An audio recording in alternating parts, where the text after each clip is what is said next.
Hello, nerds, and welcome to the Nymphs and Nerds podcast. I'm your host, Mr. Knight, and I'm joined by my two lovely co-hosts. Introduce yourselves. Hey, everybody. I am Gwen Oak. I am dying. Oh, no. Episode 1, failure, dying. No, I brain farted. Literally just said 30 seconds ago, does anybody need a drink or anything? And she was like, no, we're fine. Immediately starts coughing. Yeah. What's the worst that could happen? Starting over. Gwen, I'm keeping this in. I'm keeping all of this in. I'm actively dying. Hang on. While Gwen is dying, who's our other co-host? Hi, my name is Harper Strings, and I forgot what we were supposed to say about ourselves, so we're just going to leave it there. Just your names. Like, hey, this is my name. Well, this is our first podcast, so the idea of this podcast, at least in my mind, it is going to be a deep dive into pop culture, our various nerdy interests and activities, and how they cross-section with sex and sexuality, various other social issues. 1 minute you're fapping to pictures of Resident Evil characters, and the next thing you know, you're on an Onlyfans site. So, all right, I'm finally not dying. Finally not dying anymore. I am Gwen Oak. My primary focus is on BDSM and relationship dynamics. I also play video games, I enjoy reading comic books, and I'm currently in a Stephen King reading binge right after I finish Dune. You're still working on Dune? Yes, it's been a year. Literally a year. God. It's so hard. It's so hard. It's something I was vaguely familiar with as a kid, and every time I turn around, there's always Dune stuff. And it wasn't until much later I found that, there's actually, there's a book, and there's many books, actually, that doesn't even get represented on screen, and then there's, a really long movie, and then there's also a mini series that is not the same canon as the movie. Okay. I mean, it's a really good book, and I really love the world that it's put into, but the problem is that it's so hard for me to get into the mindset of, okay, sit down, we're gonna read a very serious sci-fi, whereas I'm more high fantasy. So it's just kind of like a little bit of a struggle. I have that exact issue. Yeah.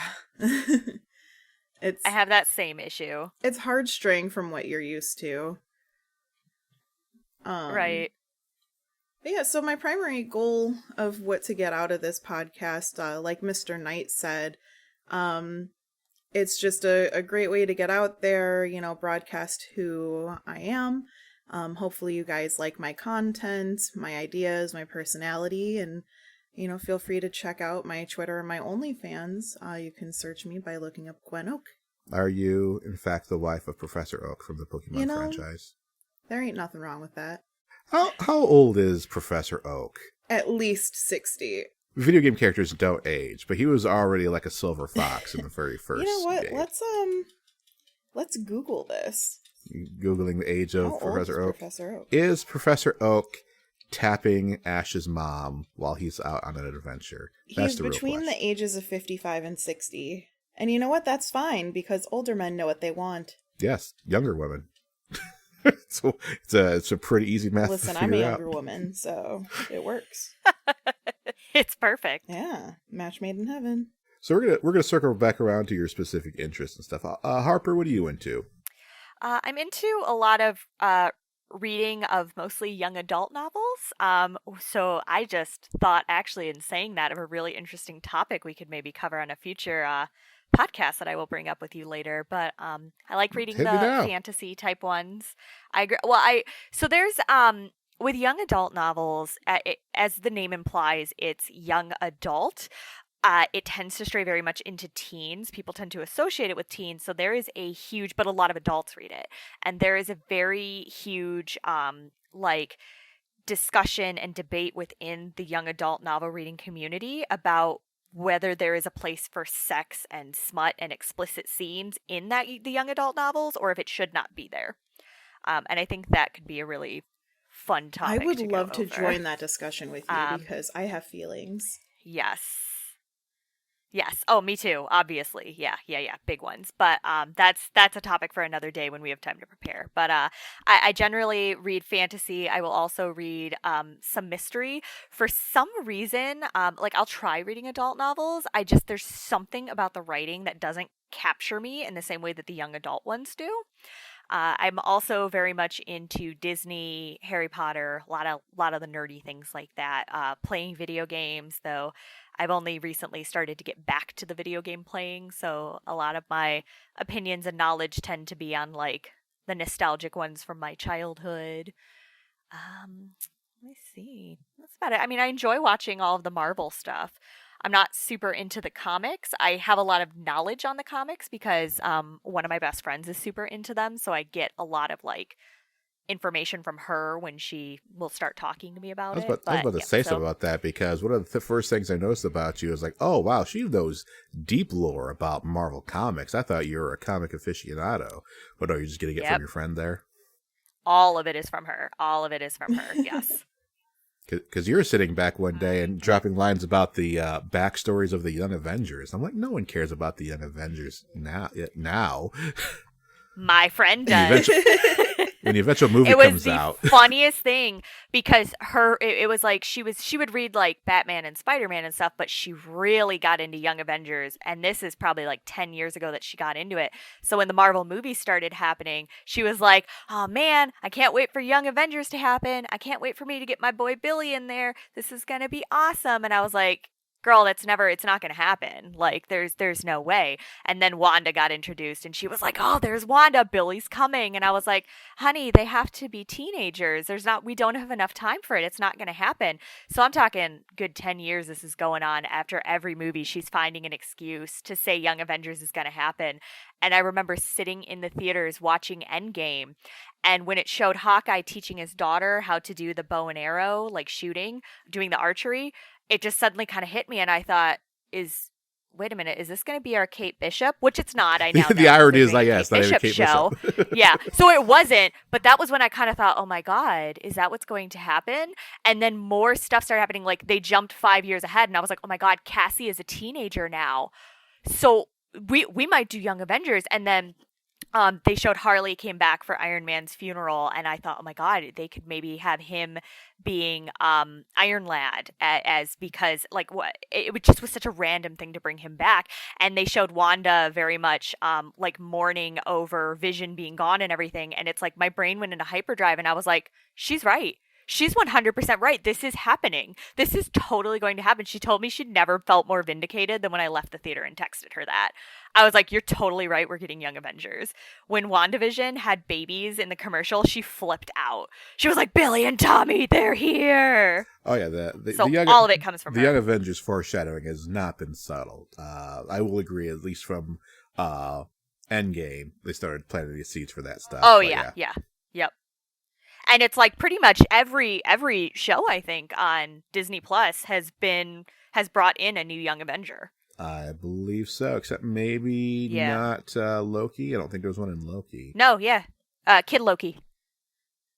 Oh, that was another thing. Loki was dead, so I thought, is Loki going to come back as Kid Loki? Because that's kind of how Kid Loki first happens in Young Avengers.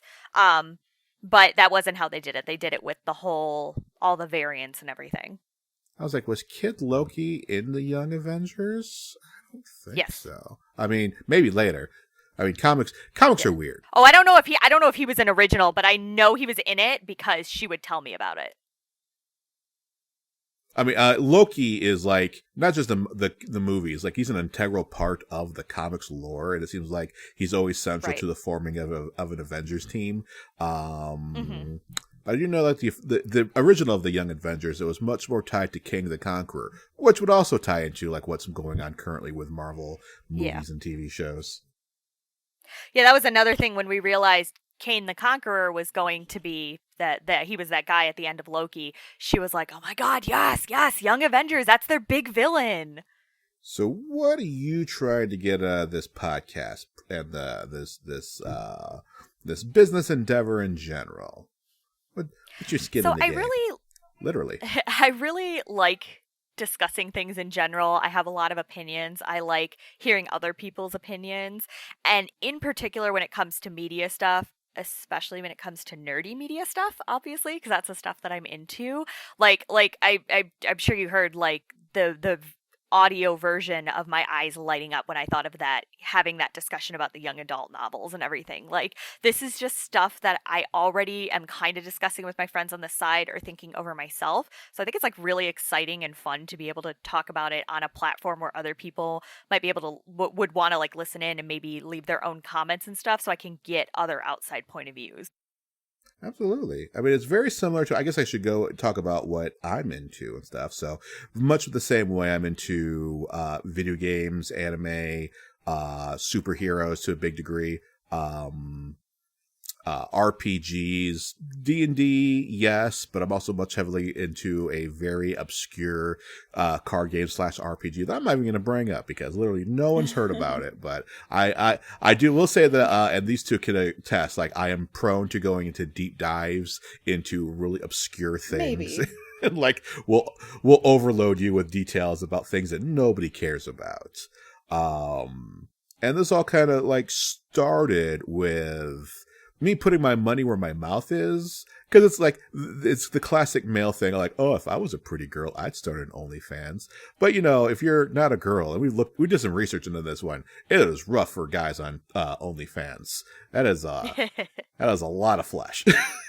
But I was like, well, what could I do and stuff? I was like, oh, you know, I've got many compliments on my voice, and I can, like, women tend to, which I would presume would be my target audience, tend to read more and listen to erotic audio. So I was like, oh, I can like write some erotic fictions, some like fantasy D&D inspired ones, and I can put my voice on there and do some audio recordings.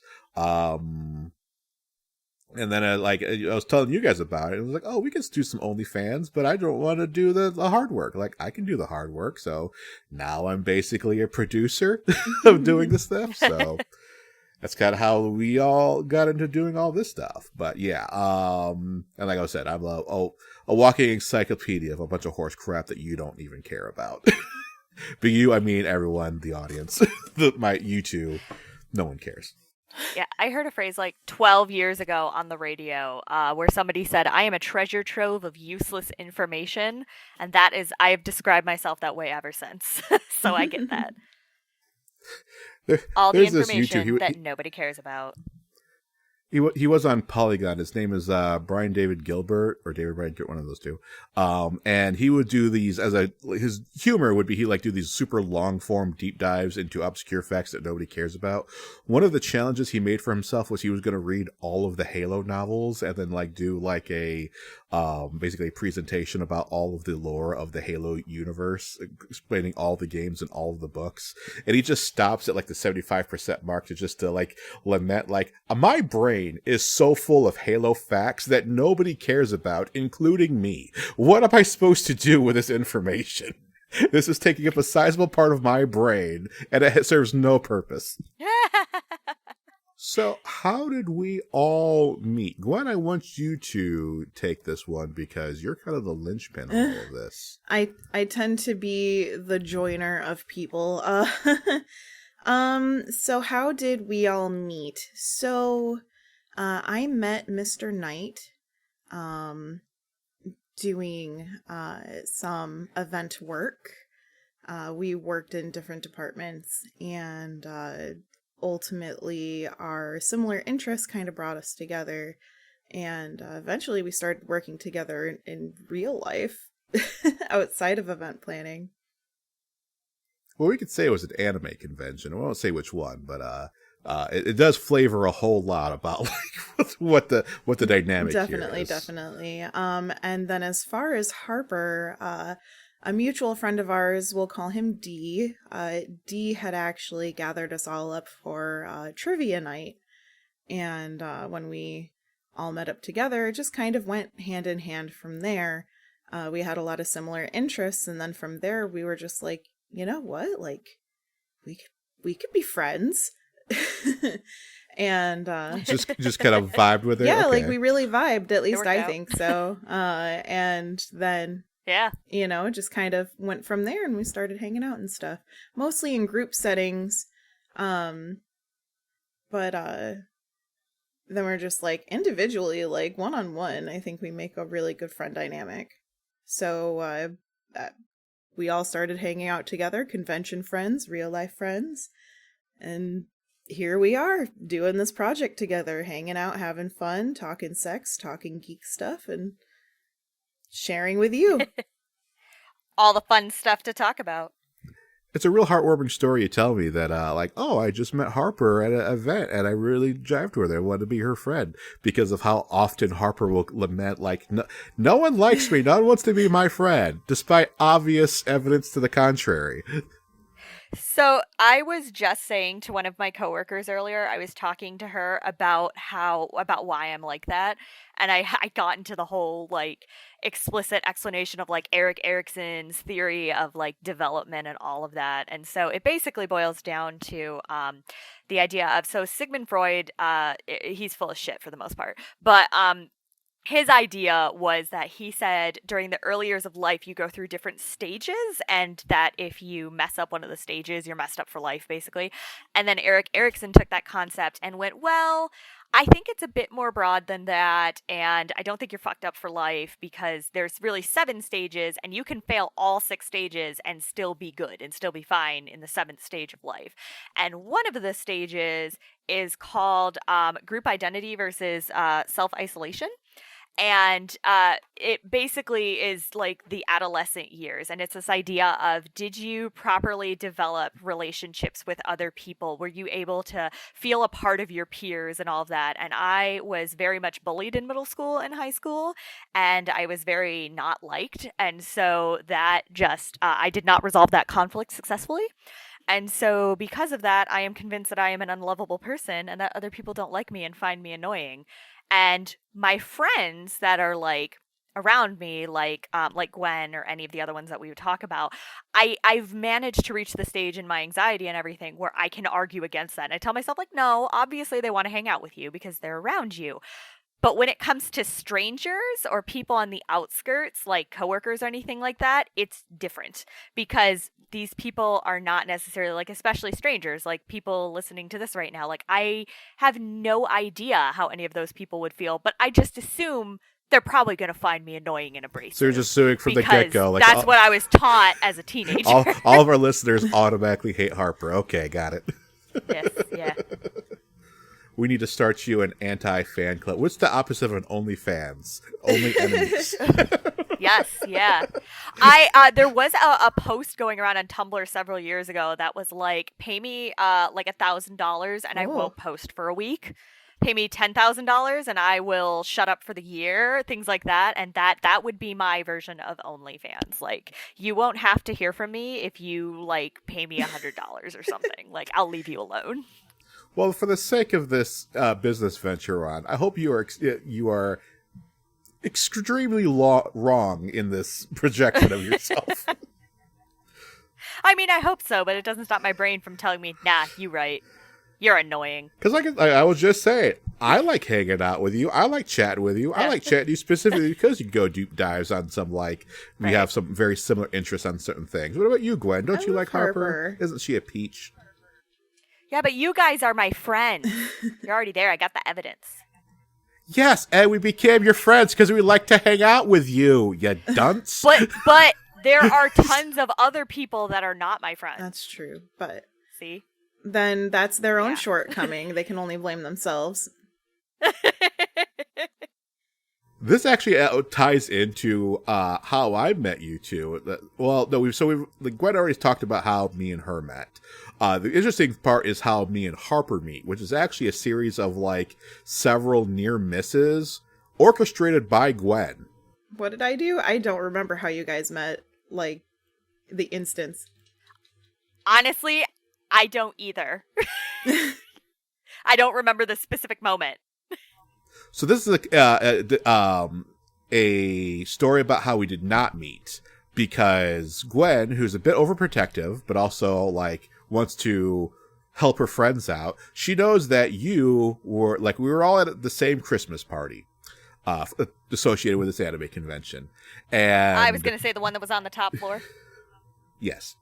And Gwen look at me is like, you know what? You're someone who would like get along with Harper. I want you to. I had like several drinks in me. I was a little tipsy and stuff. I'm like, hey, I'm feeling jolly. I'm feeling, sociable. I'll go say hi to somebody. And Gwen was like, you should go over and talk to my friend Harper, who's sitting in the corner. I believe you're hanging out with a mutual friend D at the time. And so start not stumble, but I start strolling over there, and then you give me something I've seen you give, not to me, you've given it to me multiple times, and also other people, this, wide eye, but, with a tinge of disgust, oh my god, someone is coming to interact with me. What the fuck is wrong with you, look? And then he turns around and says, no, you're likable, you're approachable, people want to be around you. Listen, hey, whoa. I said you're likable. I never said you're approachable. I was just sitting there. I get halfway there, and it was actually Gwen who get cold feet, because she's the one who sent me towards you, meets me halfway, and says, you know what, never, I've changed my mind. Do not interact with her. I think she could sense your hostile aura. Just because I know how you get sometimes. I'm just like... Who, me or her? You, Mr. Knight. How do I get? Huh? I am lovable and charming. What do you mean? I'm a peach. Sure. I'm a joy to be around. You're fine for this podcast. But no, Harper, me and you would not actually meaningfully interact with each other until several years later, when Gwen was on. She had just been introduced to the joy of D&D and RPGs in general. I helped literally train her how to DM, and it went disastrously. But that's another story for another time. I was DMing before you helped me. Oh, that's a story for another time. You were, from my best memory, you were helping her in a sense that you were helping all of us newbies, because none of us had any idea I know that we were doing. going through story beats together because I needed your opinion on some stuff, but I mean, I feel like I was able to capture the audience of our group of friends as we were playing D&D. I just needed your help in corralling the newbies. Yeah, I was going to say it was like herding cats with us, but that's because what our friend group is like in general. Well, I was going to hold the story up for later, so I'll get right into it. So when me and Gwen were working together at a job that we had at a print shop, she would come to me during lunch breaks or tiny breaks and stuff and shoot ideas off of me how to DM. And I was giving her a lot of advice about how to DM and run a game. And she wanted to sit me down, all right, let's run through a practice scenario, and she gave me the setup of her tavern and her NPCs and the mysterious dark figure cloaked in a corner and stuff. For many people listening who have history with D&D, it is the most baby DM 101 trick that you do. But I was loving every second of it. Here's the start of her journey. And so to show her kind of how it will go is all right, I'm in your adventure. I'm going to ignore all of your important NPCs, and I'm going to flirt with the barmaid, and I'm going to try to do everything but talk to the important NPC. And you're getting all huffy with me. You're like, oh my god, you are destroying my D&D campaign. My friends are not going to be like this. You're being a jerk right now. Hard cut to when we actually sit down around the table and play, and every single player not trying to troll you like I was, ignores all your important NPCs and flirts with the barmaids. I think Harper specifically flirted with the barmaid and avoided your important NPC. My favorite part was when Dee went over to the oh my god, what were they? The religious ladies. What are those called?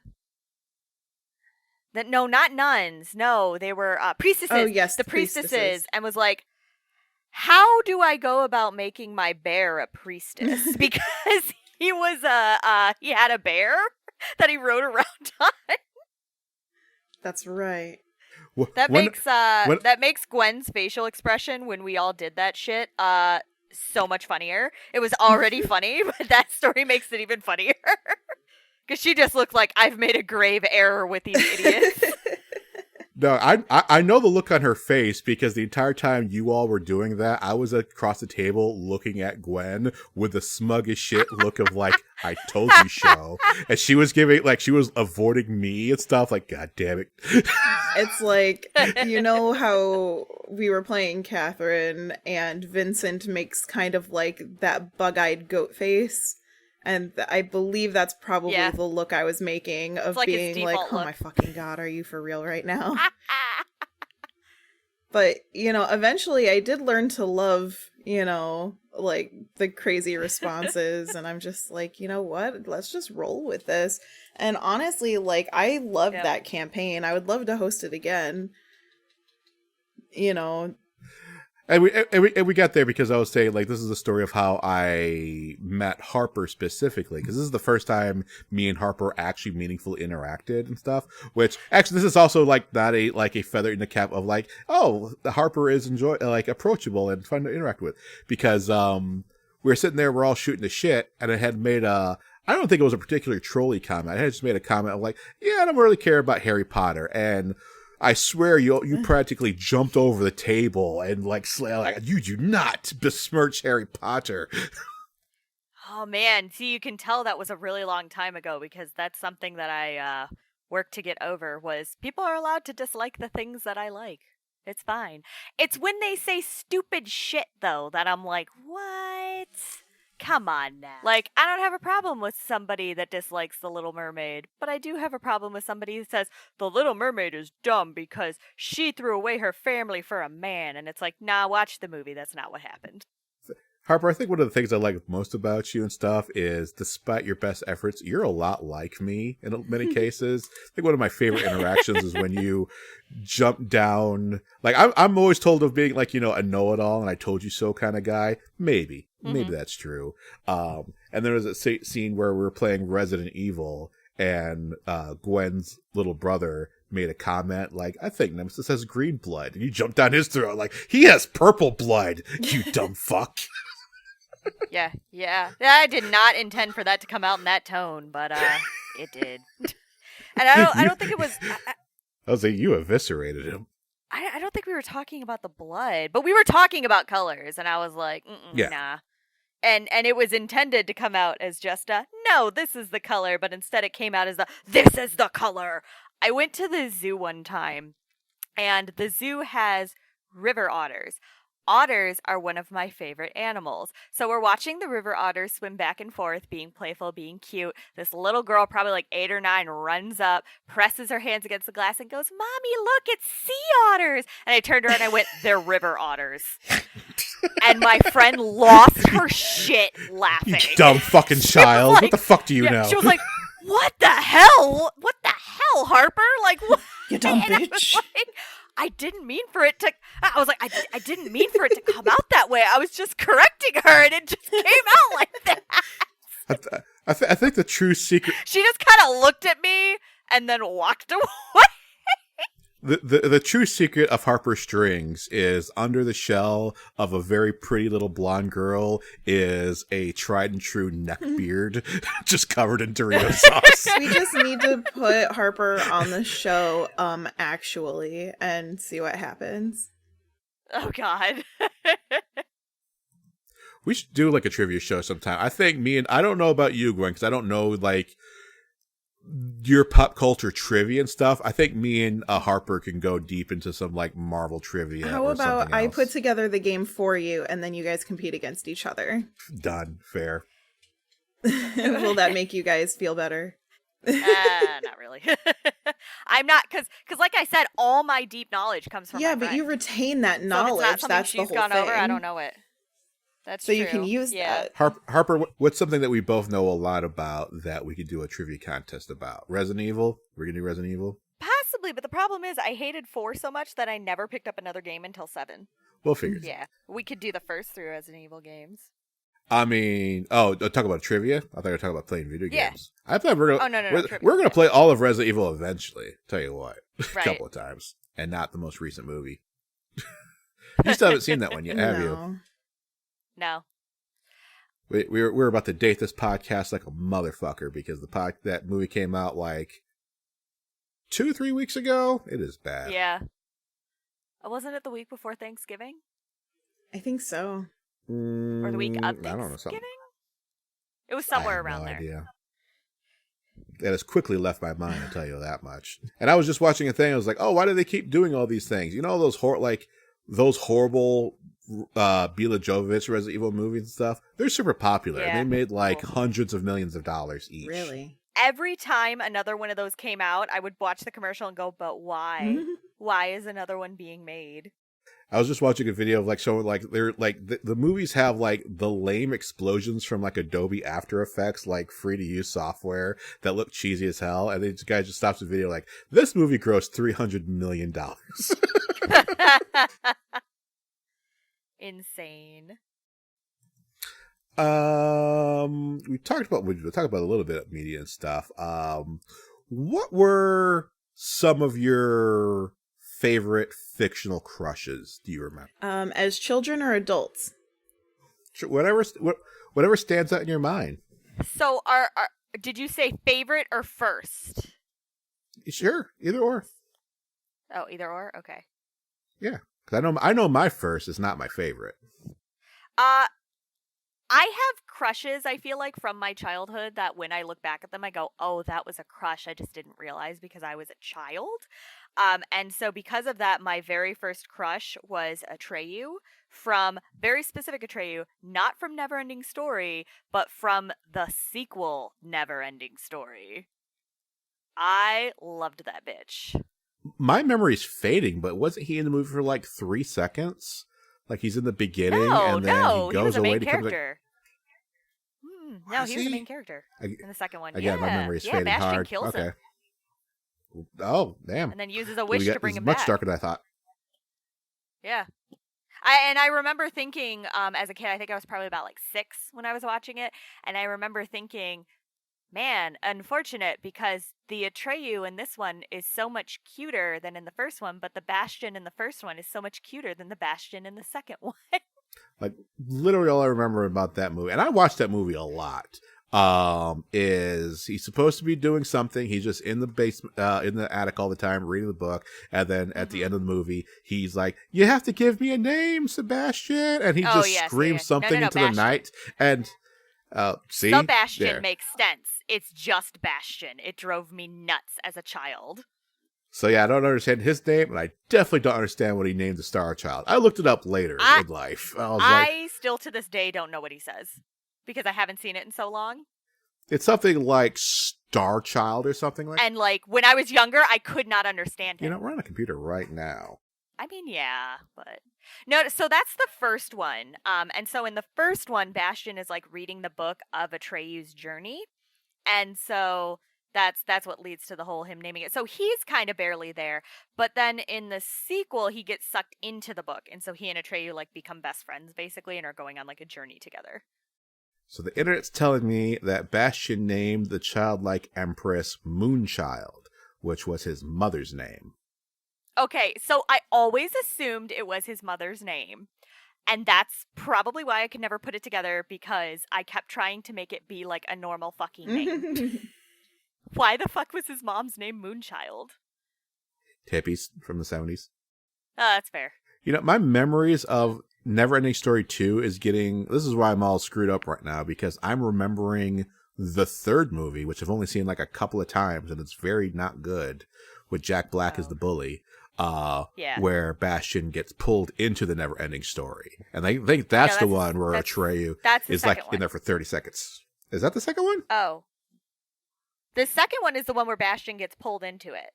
But I think Jack Black was in the third one. I think you're combining them. Because I only saw the third one once. Coming soon to Nymphs and Nerds, the Neverending Story watch party. The Neverending Story of us trying to figure out what the fuck happens in the Neverending Story. My first, like, crush that... Okay, yes, Jack Black was in the third one. But my first, like, crush that I had that I was aware it was a crush super was probably Kyle Reese from Terminator. Oh. Which is really embarrassing now because he has a fucking mullet.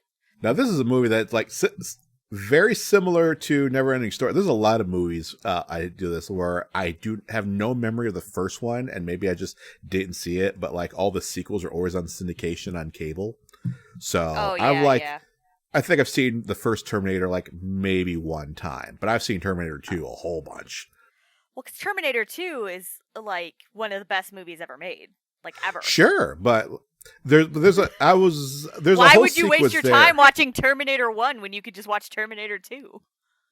This is the thing where we're all too young to really appreciate like what was a huge like plot twist in the movie where the Terminator is like coming towards Sarah Connor in the asylum and whips out a gun, but then shoots the T-1000, and then it's like, oh no, it's not two Terminators coming after Sarah. Now the Terminator from the first one is a good guy. In my head. Yeah. Because it's basically the first and only one I've ever seen and stuff. Like the Terminator was always a good guy. Right, He's- yeah. Because I he's saw just kind of Terminator mis- 2 first. He's just kind of misunderstood. Yep. I was very confused when I went back to watch the first one when I was 9 and he was the villain. I was like, wait a minute. I tell you what, though, Harper, if you like Kyle Reese, maybe No, I will. 9-year-old Harper liked Kyle Reese. 9-year-old Harper liked Kyle Reese. Oh, this is no longer the case? I mean, he's fine. He's cool. He's a decent guy, but, you know, he's got a mullet. So maybe I'm going to turn my aspirations, because one of the things I want to do is I want to bully Gwen into playing Metal Gear, but I might switch it over to you. Well, I'm sorry, you want what? Now maybe I'll switch to Harper, because I'm going to send you something in the chat real quick. All right, well, while you're looking for that, I will state my final early crush that I will, and then we'll let Gwen talk, which is the crush that made me realize I was bisexual, which is I was 15 years old and I was watching the movie musical Rent, and the character of Mimi is a stripper, and she walked out on the stage and threw her little kimono off, and I went, damn, and that was my first female crush. Spent the rest of the movie going, it is entirely possible that I am into women. And then by the end of the movie, I went, yeah, I'm into women. Yep, that's what's going on. What did you share with us in the chat, Mr. Knight?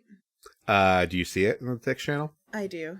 So yeah, the main character from Metal Gear is just straight up based off of Kyle Reese. I remember seeing that and going, isn't that just fucking Kyle Reese from Terminator? Like years and years ago when I first saw it. Like shamelessly so, and there's a big chunks of the main character, the Solid Snake. Even in later games, is always referencing that he's just like a forgotten like 80s action hero, and he's always referencing them. But Gwen, what are some of your first fictional crushes? Oh goodness. Well, there's many, but I'll try to limit it to just a couple. So the first crush that I remember as a kid, which I'm sure was like a lot of people, like 90 babies, like their first crushes. I loved David Bowie as the Goblin King. I wanted him to steal me away and live in his little fictional world and hang out with the fucking fuzzy caterpillar and have tea with him. And like, I was ready to help him raise that baby. I was ready to help him raise Toby. So it is so funny that you say that, because when I became an adult, I realized how common that is with girls. I was fucking obsessed with Labyrinth when I was 7. Obsessed. Never had a crush on him ever. Ever. Like, it was one of the first times, I was like 19 when I found that out. It was one of the first times where I started going, maybe I'm not bisexual. Maybe I'm just gay. Everybody likes David Bowie but me. I mean, I like David Bowie now, but like, I just never had that childhood crush. I just liked the movie. Right. I mean, the movie itself is, is or was, great. But for some reason, just the whole aesthetic, like, now that I look back at it, I'm just like, maybe it wasn't like David Bowie or his character. Maybe it was just like, I loved the movie so much and I loved the costuming. You wanted to be the Goblin Queen. Right. And I'm wondering if, like, that's what it is deep down, because now I look back at him just like, I mean, yeah, like, he's attractive, but, like, I don't have that same feeling of, David Bowie. Right. Is it his giant package Yeah. that is poking out through his tights? Yeah, Listen, that that's was like fine. always the joke that people would make. It's like gray sweatpants season. I wasn't even paying attention to that as a kid. Like, everybody was always like, oh, yeah. And then, you know, you would feel so dirty because you're watching his package all the time. And I'm like, what are you talking about? And then I watched it again as an adult and I went, oh, very, very noticeable. Never really paid attention to that as a kid, just like the costuming in general. And the dress, the ballroom gown, so beautiful. I want that gown for myself. Like, because I do sewing, you know, as like a side thing, I just one day want to make that ball gown for myself for funsies. Hell yeah. But it would be such a shame. But also, for some reason, so I was, when I was a kid, I used to play like Diablo and Diablo 2, right? For some reason, I loved Tyrael. There was something about like the tall, imposing figure trying to, you know, like, I don't know, boss you around and stuff. And I'm like, ooh, is this the start of something? So you're telling me you're a sub? I mean, I'm a Switch, but yeah. Speaking of David Bowie's huge package, something I've always been curious about. How, because this is speaking in generalities and stuff, women generally aren't like, you know, visual, you know, at least that's how the saying goes. They're not like visually attracted to many things and stuff. How attractive are penises in general? For me? Yeah. I mean, I know a lot of people think that penises are ugly or whatever. I think I love them. And I think it's just because like each of them are different and each of them, you know, are beautiful in their own way as long as you clean it and take care of yourself. There's nothing more unattractive than somebody who does not take care of their junk. But like, So I've heard a lot of like people who are attracted to penis, people who are attracted to like, you know, dicks, be like, yeah, I like it, but like they look stupid. That is how I feel. and that's the way that a lot of people feel, but like there is this photographer who dresses up and takes photos of men's penises, and this is something that we can talk about at a later time, but like there is this print that I really want that she made. She dressed up this guy's penis as a detective, and I'm just like, it's a private dick. And I really want it, and I want to frame it, and I want to put it by my desk. Like, has a dick pic ever worked? Yeah. I mean, one will. I'm sure it's worked on someone, but when it's a funny, or when it's like a fun picture, it doesn't even have to be funny. When it's just kind of like, I don't know. There was this one instance, and I'm not going to say names or anything, and I'm not going to say where, but a staff member was standing by the door at one of the events that we worked, and at the she was telling me this story, or what happened to her was this guy walked up to her and he's just like, hey, I don't have a badge, but do you want to see my penis? And she was like, what? No. And he said, okay, but like, what if I told you that it has a tiny hat on it? And she's like, oh, no, that's gross. Get away from me. And when she told me the story, and I'm just like, you didn't see the tiny hat? I would have let him in. I mean, I wouldn't let him in, but I'd be like, show me the fucking penis. Like, you show me that dick. I want it. And if it does not have a hat on it, then you need to get out. Like, don't make promises you cannot keep. I think one of the reasons why guys tend to send so many dick pics, like I've never sent a dick pic. I do not have that kind of confidence in my life. But I think so many people do it because guys, when they see women's genitals and stuff, it's like hypnotic. See, and I don't get genitals in general. Like, penises, not anything attractive, not anything special. The labia and the vulva, same thing. Like, I don't get it. Like, I'm more about that's how I feel. I'm more about the ass and the tits. Definitely agree with that for the women aspect. Like, I just do not like looking at like women genitalia, but you show me a nice ass and I'm like, nice. Mm-hmm. Well, we were talking earlier about how Harper like discovered that she was bisexual by her like checking out women and stuff. But there, we mentioned it before, were a lot of like straight women. Like, so Gwen, you identify as a straight cis woman, right? Yes, and the reason You be why checking out chicks all the time. You be checking out Harper. I mean, I can't help that she has a great body. Hell yeah. Okay, but like my thing is like I may be straight, but I know that I definitely appreciate the way that women look, but I have experimented in my past and I do not like having sex with women. It's just not my thing. I don't have fun doing it. I don't find, like the act of it any type of fun for me.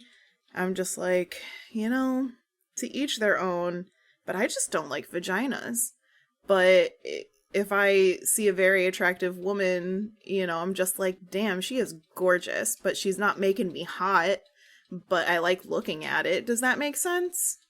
Yeah. Would you ever sleep with a woman? Me? I mean, I have, but I wouldn't anymore. Really? Yeah, it's not fun. Is that no, this is exactly what this podcast is here for. Dish to dish, bish. What was your tell me your night with a woman. I'll tell you my night with a man. I'm not going to go into too many details because also it was so long ago and my memory is garbage. It was too wet. There was too many things going on and I was so otherwise sexually inexperienced, but at the same time, like, I just don't like vagina.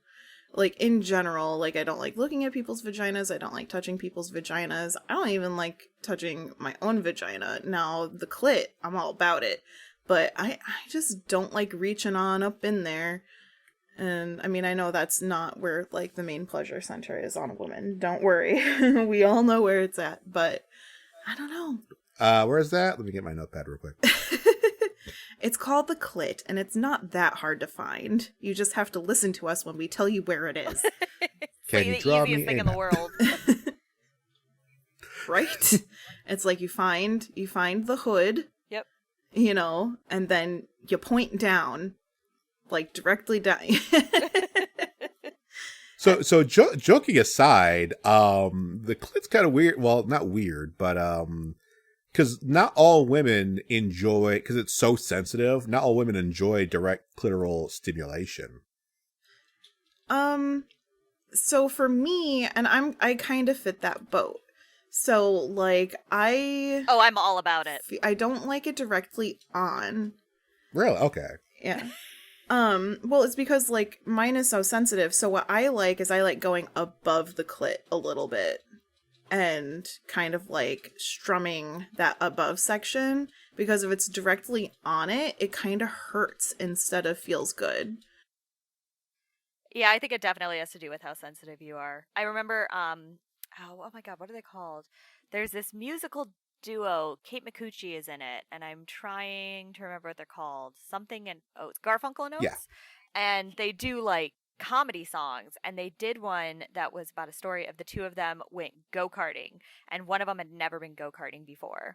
And she ended up accidentally giving herself an orgasm on the go-kart because she was so sensitive that the vibrating just set her off. And I remember laughing at it and being like, that's so fucking ridiculous. Like, how could you be like that? Because I go-kart, when I was younger at least, go-kart all the time. And I brought it up to some friends and so many of them were like, yeah, that's why I don't go-kart. And I was like, are you fucking kidding me? What? Mm. Seriously? They were like, yeah, no, I mean, can't do it. That's like, it's one of the oldest jokes I remember is like women sitting on the washing machines when they're going off. Now, see, that never really worked for me. And because my thing is like, when I'm masturbating, it's sensitive, but otherwise, like, I don't get off easily or I don't feel aroused that easily. Like, I have to set aside time. It's a process. It is a process. Although the one thing, okay, so this may be a little TMI, but this is what we're about anyway. So like, I don't know why I even have to give that disclaimer, because anybody watching Yeah. doesn't care about TMI. It's just, it's a precursor. Anyway, for some reason, like when I give head, I am like ready for sex. Like that is the instant surefire way of just like, I'm wet, I'm ready, let's go. There are some women who like will have an orgasm just by giving oral sex. I mean, it's not that extreme for me, but just like I get the most aroused by giving pleasure to other people. And it's almost like, it's powerful for me. It feels very powerful. Like I am making this man moan and it's making me feel great. It's intriguing to me about, because one of the reasons we're not really talking about me is because I'm a cis straight male, and we're pretty like any damp enough hole will suffice. It doesn't really take a whole lot. Stereotype. But women seem to be all over the place, where some women can't achieve climax at all, and some of them are hypersensitive, and every variation in between and stuff. And I always thought it was like particularly weird, since like women have so many more erogenous zones. Like, freaking, I grab some women by the back of their necks and stuff, and they just turn into butter in my arms, right? But well, some of them never finish though. Someone would just like ride that like I'm aroused line, and I just like am perpetually in the zone. I'm never going up or down or whatever. Yeah. I mean, it happens to a lot of women. For me, I'm very fortunate to have been able to orgasm through traditional sex. Other people are not so lucky, and I definitely, you know, like I see a lot of the struggles on one of my sex support groups that I joined after my weight loss surgery, which is something that I'm not going to be shy about discussing well here, because it is a part of my journey, and Right. you know, it's a very real thing. It's hard feeling sexy after weight loss surgery, because like the scars and the skin and everything else like that, but you know, like, so when you see my pictures and you see me shrinking, that's why. But I do see a lot of people struggling with this in my intimacy and sex support group, where it's like, you know, they're just not able to have an orgasm, and they really struggle with that and their confidence levels. So I really feel for them, and I wish that there was something I could do, but they do give really great advice in the comments section of people who go through the same thing. It might be useful to people, like not even just, you know, for weight loss people, but joining like a sex and intimacy support group. Like they exist on the internet. You should go find them. Maybe it'll help you. What is the best tip that comes to the top of your mind that you've seen in that group? The best tip for that particular issue, or for anything in general? And anything, well, I was gonna say for sexual stuff, but yeah, whatever. What's the best tip you've gotten? The best tip I've gotten or have seen in the sex and intimacy support group is to accept your own shortcomings, but also build upon yourself. It's not always somebody else is the cause of your problem. Sometimes it is you, and you need to improve upon yourself, as well as realizing, like, it's kind of hard to explain. If there's a problem, it's not just one person's fault. It can be both of your faults, and that's okay. And the goal in life is to always improve upon yourself as a person, so that you can be the best version of you. And whether that's in like a sexual confidence way, which, you know, seems to be the case in most of these people who join those groups, or an overall sense of being in life. And I really like seeing that advice. I really hold it true to my heart, and I try to follow that same pattern and advice. would it be insulting to say, like, to my ears, that sounds like kind of like generic advice? Like, I don't want to take away from it if it like means something to you, but was it something about the way it was presented? Were you just like in the proper frame of mind or something when you received that advice, or did it like really crystallize something for you? Well, it wasn't really advice for me. I was reading the comment section in somebody's issue. I forget what the premise of the comment or what the original post was, but I think it was something like, this is what's happening in my relationship and I don't know what to do. And at least I think that's what it was. And, you know, that was the advice that somebody gave. Like, it doesn't sound like it's one person's fault. It sounds like it's a little bit of both. And I have to remember that sometimes as a person. It's just like, sometimes it is me. Sometimes it is just the other person. But I have to realize that it's a two-way street. And I need to always improve upon myself because I don't want to be stuck in the same place that I'm always at. I should be less judgmental when I say, like, oh, it sounds like generic advice. You know, sometimes it's you need that one little word that gets you. Someone somewhere is staring at a live, laugh, love poster and with a tear in their eye, you know, like, God damn it, I am going to laugh today. I am going to love today. I mean, I don't think that that's generic advice. A lot of people are just like, one thing that I see the most often is people being like, oh no, they're scum, you are in the right, blah, blah, blah. You know, like, if your feelings are hurt, then you're not the problem. It's like, not necessarily. And a lot of people are too afraid to give honest advice. And I think that that was one of the most pieces of honest advice. It's like, it sounds like it's both of your problems.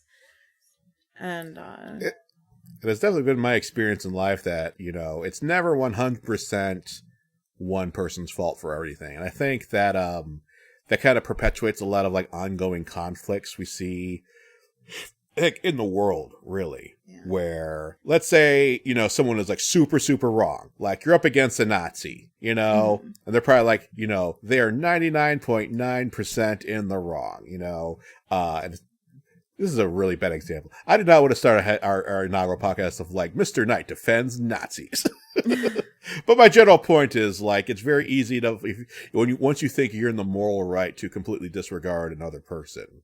And, you know, maybe they are in the wrong, but maybe they have, like, you know, some points about some things, you know? Well, the reason why, like, I don't think it's generic advice, and I think Harper can agree with this, is like, in a group of friends, you know, when you're having a bad time, people are just like, oh no, I agree with you 100%, even though, like, sometime in the back of your mind, you're just like, you know, I think they are overreacting or whatever, you know, because we try to be as sensitive to somebody else's issue as much as we can, and we don't want them to feel like it's their fault when it kind of totally is their fault.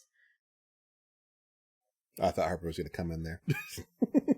Yeah, I'm sorry. I don't really have anything to say in this situation because I've never had sex, so I don't know how to talk about the way of the interpersonal aspects of all of that and everything.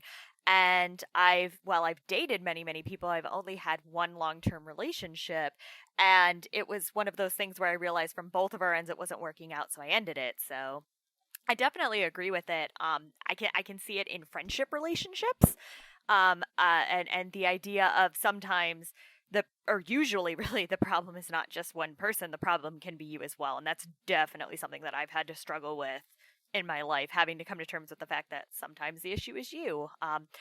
Even if for small shit, like yesterday at work, I made coffee and then I left work early, and when I came in today, our boss pointed out to us that, hey, you didn't clean the coffee pot. And I got really annoyed because I was like, but I left early. I left the coffee for my coworkers. They should have been the ones to clean it. But then over the morning, I thought it over a little bit more. And I was like, no, you know, I should have talked to them about it before I left. I should have made sure I should have reminded them about it. I should have asked them, are you going to drink coffee or should I get rid of it? So it's definitely something I've had to work with, of that idea of sometimes you do have some blame in a situation, or not necessarily blame, but even just you have responsibilities going on. And sometimes things go wrong and you can do things to fix it. And it's not just other people ruining your life. Right. One thing that I notice in like friendship relationships, because there are different types of relationships, and in terms of friend relationships, it's it's one of those things where you don't want to hurt somebody else's feelings. Whereas for me, if I'm in the wrong, I want somebody to tell me like, oh, hey, Gwen, actually, it sounds like maybe you did kind of fuck up. I mean, tell me in a nice way, Right. but like, I like being held accountable. Whereas there are a lot of people who don't want to, they're too afraid to start a fight, or they don't want to hurt your feelings, so they don't say anything. Yeah. And my issue with And then you that, have some people who are just like, no, be honest with me. yeah. And they don't want honesty. Oh yeah, that's the worst. When somebody's like, I hope somebody will tell me when I'm doing something wrong, and then you tell them, and they're like, I'm not doing anything wrong, and it's like, okay, I'm not doing that again. But Yeah. my personal problem with that one that I've been really working on is my immediate reaction is to be defensive of myself, so I always have to like take a step back and think it over, like with the coffee.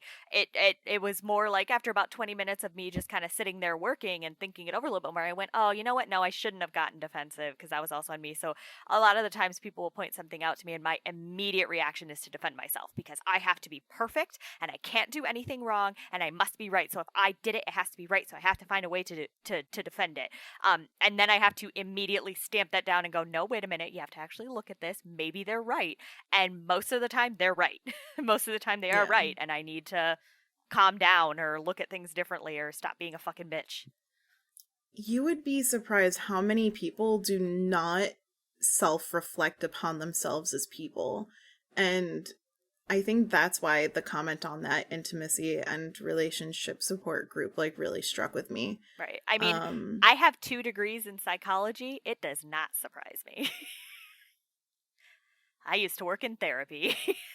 Self-reflection can also be very dark, because I consider myself because I'm very pro-therapy, and I think everyone should just do therapy and stuff, but unfortunately I've never had the access to really be able to consistently do it. So I've had to kind of psychoanalyze myself, or just like sit it with my own emotions and my own thought process and go through there.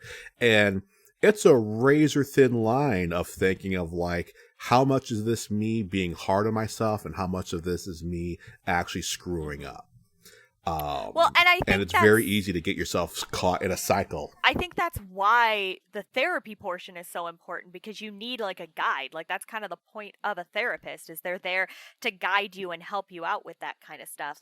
The one time I tried therapy, it didn't work out for me, even though I fully believe in therapy, obviously, because I've done it, like as a job. But like, it's one of those things where everybody needs something specific and everybody needs something different. And I went to a therapist that very much prescribed to talk therapy, which is the idea basically you just get somebody to talk about themselves and eventually they'll reach like different conclusions and stuff. And that does not work for me, because I, as you have noticed, will talk and talk and talk, and I will find endless things to talk about without ever actually reaching any kind of realization or approaching the issue of what's going on with us. And I have a tendency to make jokes to cover up when I'm uncomfortable or when I'm struggling with something, and he did not pick up on that at all. So like I made I'm sorry? Oh, I was making a response like, wow, I'm surprised he didn't pick up on that. Oh yeah. Well, okay, to be fair, I need to say this was when I was in undergrad, and it was graduate students doing therapy, and they were being like watched over. So it was he was very, very, very new. But it was one of those things that as an undergrad I didn't realize I was doing all of this shit. Like, I realized it years later looking back on it. Oh, that's why that therapy didn't work out for me. So, like, one example was I'm in the middle of 3 kids. I have an older brother. I have a younger brother. My older brother played sports all the time. In winter into spring, it was basketball. Spring into summer, it was baseball. And then in fall, it was football. All we did was watch all of his sports. So we were constantly being dragged all over the place to watch his sports. And I kind of felt like I was always, sort of in like the shadow of that kind of stuff. I remember being 8 years old, I played softball, and my older brother had a championship game. So both of my parents, my dad was his coach, and my mom decided to go to his championship game instead of my final softball game. That was the first time I got a hit and got on base the entire season. And I was like, well, that sucks. They're not here to see it. So that's just kind of like a thing I've realized now over the years that I internalized into myself as like I have to compete with my older brother. Like I'm in his shadow. I need to do something to get the attention. So I made a jokey comment to the guy about how, oh yeah, it was all about my older brother when I was growing up because he played all the sports. And then I said, and then we all graduated from high school and he's painting factories down south and I'm going to U of M. So now I'm the favorite child, which is a terrible comment to make. I was like 19 when I said it, but like I now realize that was me trying to deflect off of my feelings of my relationship with my parents in relation to what I viewed as their relationship with my brother. And he took it as, well, let's examine why you think you're the favorite child now compared to your brother, when that was not at all the point of that story. The point of that story that I didn't even realize at the time, but I realized in hindsight, was about my relationship with parents. So you really need a therapist that's going to work with you and that's going to guide you and help you, and also especially like give you that pushback when you need it. Because that was a big thing for me too, was I needed pushback and he wasn't giving it to me. So like self-reflection sadly can only get you so far. You need somebody good that's in your corner, that's very well skilled to be able to help you unravel all that shit. Because if you unravel it yourself, you're going to end up hanging yourself. Yeah. I will say that in my experience, you can do self-reflection and it can work, but I also do not recommend it and stuff because it requires you to go like to very dark spaces in your own psyche, unguided, and there are places you will go. It's just like, I don't know if I'm coming back from here or not. And fortunately I was able, because I like to think I'm rather introspective. That kind of goes back to how we started this. We're talking about like generic advice. Like many people I know will come to me for advice and think it's like really tangible, good advice, that they get, or I'll like spot a problem for them. I mean, when people try to do it for me, like Gwen tries to do this for me all the time, like, oh, maybe this or maybe this, and I'm just rolling my eyes, like not in a condescending way. Like I appreciate the effort and stuff, but you're not telling me anything I haven't thought of already for myself, and I'm like, you're giving me like level 1 solutions, and I'm already at like level 16 of the intricacies of trying to unravel this particular net in my mind. So what you're saying is you don't want our advice. That's not necessarily true. I do want advice, but contradictorily, I want advice that, like, A, I haven't thought of myself, and B, is something actionable. Yeah. Like, words of affirmations don't do anything for me. And I think anyone who's been in, like, a kind of a dark place will, like, many people have presence of nights and they're like, oh, I know I'm being ridiculous right now. Yeah, I can't stop it all the same. These are still the things that I'm feeling, and I just thought of a question for you guys. This is a conversation talk. Let's talk about like our love languages. If you guys are familiar with the concept of love languages, I would like to hear what your guys are. I would need to know what love is before I can tell you what my love language is. It's kind of weird that like one of the aspects of this podcast I want to do is talk about like sex and dating and relationship advice. The irony being, the three of us are kind of terrible at that particular subject. But go ahead. Well, Gwen's married. I mean, I am speaking for myself. We're gonna get into like me and Gwen's relationship. I am aware of her love life, and I've got comments. So she's I've got been notes. Bad I've got at it. receipts. She's been bad at it, but she's good now. That doesn't mean we're all terrible at it now. Oh. Just you and I are terrible at it. Fair enough. What were you going to say, Harper? I was going to say about on the subject of love languages is I have realized over the years that I'm not a very touchy-feely or verbal kind of person. It has kind of caused accidental strife before in the past with people, but everybody knows me now well enough to get that that's what's going on. But it's like my way of showing love language is generally doing acts, doing things for people, and buying things for people. So like giving people gifts and things like that. I keep trying to figure out what my love languages are for if you're trying to show love for me, because one of the biggest pitfalls of people's relationships is they treat people with the love languages that they want to be treated in. They're speaking their own love language to their romantic partner as a way to show that love, and that partner's not feeling that love because it's not their love language. And I don't honestly know what makes me feel loved. I do know that from my ex-girlfriend, I was very much like, I would try so hard, but every time she was wanting to like cuddle or have her arm around me and everything, I instinctively hunch my shoulders and start leaning away. I would try so hard not to do it. I just don't like touching people. I don't like people being super near me.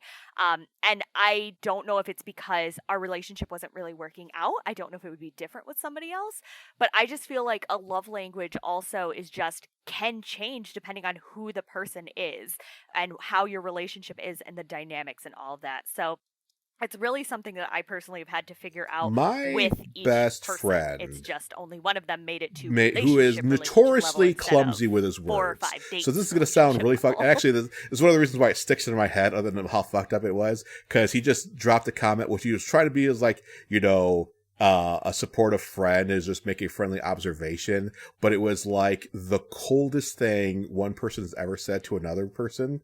Because I was commenting something about like relation. I can't remember if it was his relationship or my own relationships or whatever and stuff. And he made the comment that I cannot possibly understand love because no one has ever loved me.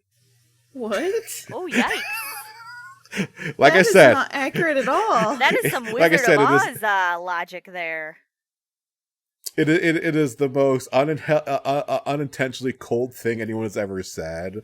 But the idea was because like it's very easy for me to fall into a spiral of, oh, no one loves me, no one's ever loved me and stuff.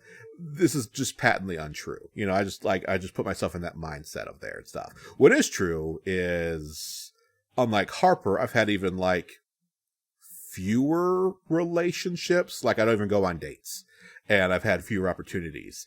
And I could sit here and say like, oh, no one loves me and stuff. That's just patently untrue. If I look at the number of people who hit on me in general stages of my life, clearly it's just me at a certain point. But like I can't even call them relationships. Like all the encounters I have, it is like very much me not letting people in, and me, when I do let people in, ending it very quickly and stuff. And then me, often because I'm also hyper fixated on something else and stuff. So my love language is, I don't know, being a creepy, obsessed stalker guy, maybe. Look up love languages and tell me what makes you feel appreciated and loved as a human being. I will do this. We're talking, like, we're all in this situation of talking about finding your own mental demons, like how much of it is you versus like reality versus how much of it is like your own mental mind goblins coming to attack you. And for me, like I'm even when I'm in a cheer, like I'm in a really good mood right now stuff, I'm always 1000% certain that like, listen, you are a worthless piece of crap. So it's hard for me to express like, oh, what makes me feel affirmed? Nothing. Because when people come at me with love and affection, I feel like they're almost mocking me. You know what I mean? Like, what do you mean you enjoy this? That's not a possibility. You're lying and you're mocking me. So if I were to make you like a really cute bento box and were to be like, here, Mr. Knight, I wanted to give this to you because I was thinking of you. Would that give you the warm fuzzies, or would you think that there's an ulterior motive? My mentality would be like, aw, Gwen is trying to do something nice for me that is super adorable for her. Unfortunately, I think she has a mental illness because she has chosen to associate with me, which is a fatal flaw. Oh, it's fatal. That's Yeah, Not just a fatal. flaw, It it's a shall be the fatal death one. of you. Step 1, say like, hey, Mr. Knight's okay. Step 2, death. So when I, several years ago, finally had the full realization and acceptance of the fact that I had depression, I went to my primary care doctor at the time, and I was talking to her about it, and I was like, okay, I gotta talk to her because I gotta get put on something because this is not good for me. And I was talking to her about it, and she said, that is just so weird to me that like that you have like, well, she agreed, like she had me went over the whole pre-screening thing and all that, and she agreed, she put me on medication, and then like a month later rechecked me to see how everything was going, and everything was going great, it was going fine. And she said, I just don't understand. It just seems so strange to me. You have so much going for you. So it just seems weird to me that you would have these thoughts and feelings and all that. And I said, okay, listen, here's what it's like being me in my head. On the one hand, I am a fucking gift to this world. I know this. I know that And I humble, too. am an amazing person. You all are lucky for knowing me. I am a wonderful friend. I am incredible. And I am also, at the exact same time, absolute complete garbage. And I don't understand how any of you are able to tolerate being around me for long periods of time. I don't know how those two thoughts manage to coexist at the exact same time, but they do. And it sucks. And she just went, wow, that's so fascinating. And I was like, you're a doctor. You should know that depression does not care what you've quote unquote got going for you. right. Like, depression happens to everyone. Yeah, exactly. But yeah, so it's like, so I totally get the idea of just being like constantly convinced that at any given moment that you're just trash. Because it's like, objectively, I know I'm not, but that doesn't stop my brain from going, but you are. And I'm like, you know what, brain? You right, I am. What's the thing? And Objectively, that's I why know I I'm take trash, which is the Prozac. wrong idea. Sorry, what? I said objectively, in my head, I know I'm trash. And that's Oh. that's the idea in my head that I have to like, either fight, but honestly I don't fight it that hard. And I like to think, let's go back to what I was saying about like going down your own mental route could be pretty dark and stuff, because that's where I'm at all the freaking time. And I've like to use it as a positive of like, if I sit here and like criticize myself all the time, I can use that as a mechanism of like, well, great, if I know all my flaws, then I know what I need to do to improve. The problem is like it never gets better though. Right. But there's also like different types of depression. Like a few years ago, I was very depressed just because like, what would make you like sad and depressed is like, oh, the economy and like being in crappy jobs that you can't get out of and stuff, and being in like horrible relationships or things like that. I still have this like idea of like I'm a worthless individual, but I'm doing pretty good right now just because I'm doing freelance. I'm getting paid to take pictures of naked women. It's pretty dope. As I say, I have pulled up a website. This is a Medium article: 7 languages of love expressed by truly in love couple. Let's see what they got. Number 1, gifts. So that one's for Harper. Number 2, acts of service. This might acts be of service, me because that's what it's I'm. called. I knew there was a specific term for it. I was like, acts of doing acts, doing things. Acts of service. Because you two might have noticed and stuff, like, the more I care about someone, the more I, like, go out of my way to, like, take care of people and, like, basically put people under my wing to a degree. Same. Less so you guys, just because you guys have your own kind of circle that, like, and I'm like I'm a new addition to your circle of friends. I've got my own whole other network of friends. I'm not Mr. Right. Lonely Guy over here. But generally speaking, I and myself in a very like either leadership or paternal figure in a lot of people's lives of helping and supporting people. And people in the past have accused, like, said like, oh, so-and-so is taking advantage of you and stuff. Like, no, even in weird situations, it will be, I will have so much anxiety if I can't make sure certain people in my life are safe or taken care of in some way, if it's within my means. I'm not so hard up that like I'm going to go like and break myself much for it and stuff. But if someone needs something and I can do it for them, it will destroy me if I don't do that.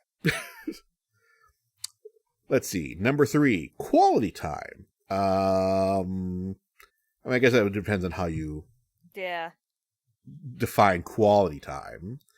Let's see. Words of affirmation, number 4. Like I said, this one works the opposite of way, because if you give me words of affirmation, I think you're a liar. Yep, that's me. 5. Physical touch. Maybe, because, and this is kind of a quick story of a girlfriend I had in high school. Because I don't really physically touch anyone. Not I don't have an aversion or anything towards it and stuff, but nothing melted my heart more than me and my girlfriend were just lying. We were actually just lying in bed. We weren't doing anything at the time. We were watching a movie and she had fallen asleep. And at one point she had turned over in her sleep to bury her head in my chest, and my heart melted because someone had trusted me so much and wanted to be around me that honestly I didn't know how to process it. So I might have a severely neglected physical touch love language. That's a possibility. Number 6, communication. I don't think any of us are prone to shutting up, so. That's not a love language for me. That's just my default state. They actually wrote number 6 twice, but there's no number 7, so I guess this last one is supposed to be number 7. Expression of affection and love. I feel like that's covered in other stuff. Yeah, I don't think you're actually looking at the love languages. It's a school of thought. Like I said, you're reading an article on how to show love. Yeah, this is a Medium article for 7 love languages. There's for 5 love languages, I'm pretty sure. Yeah, there's gifts and tokens of affection. So that's when either you like giving things to people or you like receiving things from people. Quality time together, oh hey, let's go to the movies or whatever, or let's just have an us day, we'll do a picnic. Physical touch, cuddling, holding hands, kissing, sex. Words of affirmation, where you like being praised or you like praising other people. And then acts of service, which is actively doing something to take care of the other person in some way. So where do you guys, me and Harper have kind of talked a lot about this stuff. What about you, Gwen? Oh goodness. Well, the love language that I like giving to other people, I would say I like giving things to people. If they're having a bad day, I'll be oh, hey, I'm gonna buy you a hot cocoa. Or, if somebody I know is having a hard time in their life and I'm just oh, they could really use this. And so then I'll just ship something to their house and be expect something in a couple of days. The only thing you shipped to me was Outback, and it was for you. Hey, now, I left you my salad. I told you, it was called efficiency. We were trying to be efficient. It's not our fault our DoorDasher forgot one of the bags of food. But the one that I like receiving is probably all of it. I like receiving all of the love. Give me all of them. I have an issue when people try to touch me all the time. I love cuddling and snuggles and God, I love sex. And, but the thing is if I'm just minding my own business and I'm not expecting it, then I'm just get off me. I'm doing something. I like how you're very open, you know what you want. Because I said I like how open and how willing to receive you are.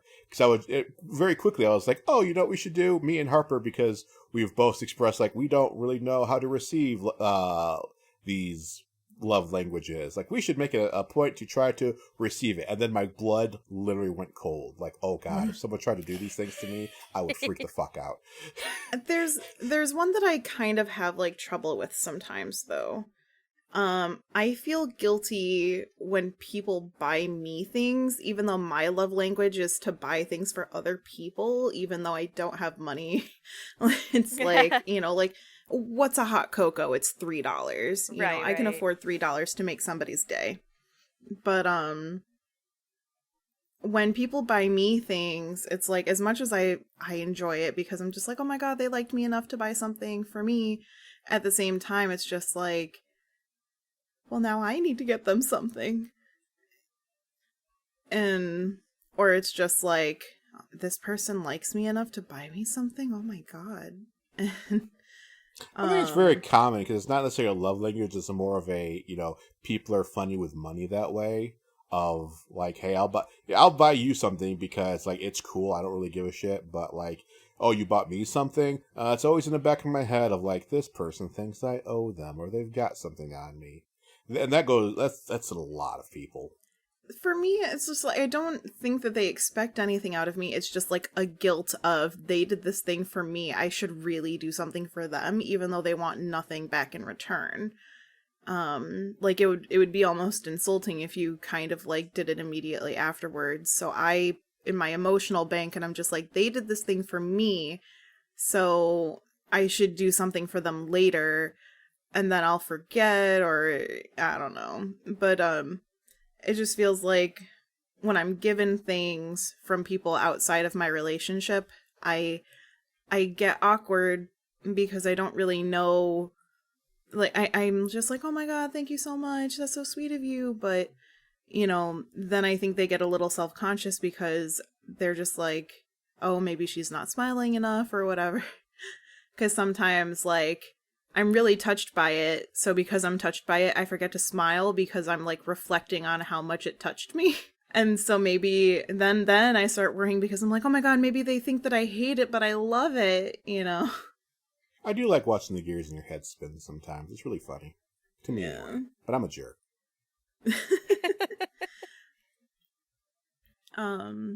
So that's how my love languages work. So Harper, we were kind of talking about this, but of these 5 languages, so you kind of know which ones you like to give. Yeah. Are you in the same boat as me of like you don't know which ones you like to receive at all? I'm not entirely sure. I feel like it kind of varies. I was gonna say like I'm not even exaggerating. Like as I'm still I've got a picture up of these 5 things, and I'm thinking of like, let someone do this for me. And I've said this already, but like I am getting anxious just looking at this stuff. Like it is freaking me out. I'm like, oh, that's something I need to unpack with my therapist, who is also myself. This is one more dark road to walk alone by myself. So I was just taking a quiz online that was, what are your love languages, or where do love languages fall for you, or whatever. And I was like, ooh, maybe if some other quiz is breaking it down for me, they'll be able to figure it out. And it's looking like my big thing is probably it's quality time and acts of service, which does make sense when thinking it over. I do feel appreciated and cared for when people are like helping me with stuff, particularly without me having to ask. And I do like spending time with people. So that definitely makes sense on the receiving end. Oh my god, when Muffin does the dishes or takes out the trash and like doesn't ask for help or just does it, and I'm like, let's fuck it, let's go. Yeah. Shouldn't that be done like anyway? I don't know. Huh? Shouldn't that just be done anyway? I don't know. Should it? Yes. Does it? Not all. Does it happen? Yeah. Sometimes. One of the benefits, well, no, it's a benefit, but it's also a detraction of like, hey, I live alone, so like I've just let all of my bad habits just flourish to an uncomfortable degree. Like, even I look in the mirror like, what the fuck are you doing, son? You need to get your shit together. I didn't mean to give you anxiety over asking about love languages. Feel kind of bad now. No, hey, I mean, we're getting to the good aspect. We're having good conversations. He's the one that said, hey, we should really do a podcast where we talk about our relationships with sex and relationships and interpersonal stuff. He knew what he was getting himself into. Let me tell you one thing, though, that's a sexual love language for me. Yeah. When somebody tells me that I'm a good girl. Oh, man. So I don't know how I would feel. That's just a kink. I don't know how I would feel about somebody, like, saying that to me when having sex, because I've never had sex, but, like, man, does it turn me on when I'm reading porn. See, the thing is like, they don't say it like, it when it's during sex, meh, but, like, beforehand, I just meant, like being a pat on my like, cheek. I have this weird thing where, like, a lot of the stuff that I find sexy in the porn that I read, I could not imagine ever actually doing. I'm like, you know what? If I tried to, like, if somebody said that to me in reality, I feel like I would bust out laughing. Yeah. But it's all right. I need an example. What is it? You are clearly thinking of something specific right now. What are you thinking? Oh, like what she just said, the good girl thing. The good girl? Okay. Yeah, like that. Like, that's just one of them. It's just a lot of different stuff. Just, like, put a gag on me and pat my cheek and be like, good girl. And I'm just gonna fucking melt. Oh, gee. Okay. You wanted specifics. That's a specific. I really like reading porn where, like, you've got, like, the one person that's really experienced and the other person doesn't know what they're doing, and it's, like, almost having to, like, get really overly seductive about it and everything, and they don't know what they're doing. But, like, in reality, like, the thought of somebody doing that to somebody else in reality freaks me out. Role-playing? That's probably different. But, like, the thought of that actually happening, I'm like, I don't like that. But in fiction, I'm like, yeah, that's sexy. Have you ever watched deflowering videos on, like, Pornhub or something like that? No. No, because, like I've told you, I've gotten as far as watching porn in certain situations and going, like, I can't take this seriously. This is just silly. I need my imagination. You can tell the flowering videos for the most part, specifically for this one channel, are very real because the girls are, like, stiff as a board. Not like they're being coerced into doing this. It's just like, I don't know where to put my hands. I don't know what I'm about to experience. I don't know what's about to happen here. And they're like, all their body languages is so closed off. Right. You'd think this channel would be very, like, more adept at, like, relaxing these girls. Yeah. They're like, nope, this is our script. We're going for it, you know? Right. So, what I was grateful for when I lost my virginity was, you know, like, my stomach was rounder, and I was getting really self-conscious being on my back. So, what we did, for also ease of access, we did doggy style, and for me, that made me feel so much better. So, well, I'm no expert, but they say, like, doggy style is, like, the optimal position, isn't it? You know, it feels so good. Like, missionary is good when you're just like, oh man, let's just do this, you know, let's do this. But, like, doggy style for me feels like the most, like, massagey. I don't know, like, it hits the right spots right away as opposed to having to kind of, like, work at it a little bit. I feel like doggy style is also, like, it's just a little bit, like, it's easier to change your direction and your point of access and all that because you have a lot more freedom of movement in the area. Yes, whereas missionary, what you get is what you get, and that's about it. It doesn't matter if you change the angle, it's still going to be what you started with. Yeah. I'll say that, like, a lot of people like missionary because, like, you can look at each other. A guy gets some boobs to look at, which is pretty cool. But, like, with doggy style, you literally have, like, you can get more I'm trying to find a word, like thrusts, like you get deeper penetration and more satisfying because it's like a more natural fit for everything. And also like the scrotum like bounces against the clit, so anyone who has like a sensitive clit gets better stimulation that way. So it's just it's a better fit biologically speaking. So, interesting thing, and maybe this speaks to who I am as a person. I almost get like embarrassed making eye contact during sex. And I don't know why that is, but it's just like, it's kind of hot when like he'll grab my face and he'll be like, look at me, and then I will, but I still almost have like that strange embarrassed feeling of, oh gosh, we're staring into each other while we're having sex. And Ooh. I don't know.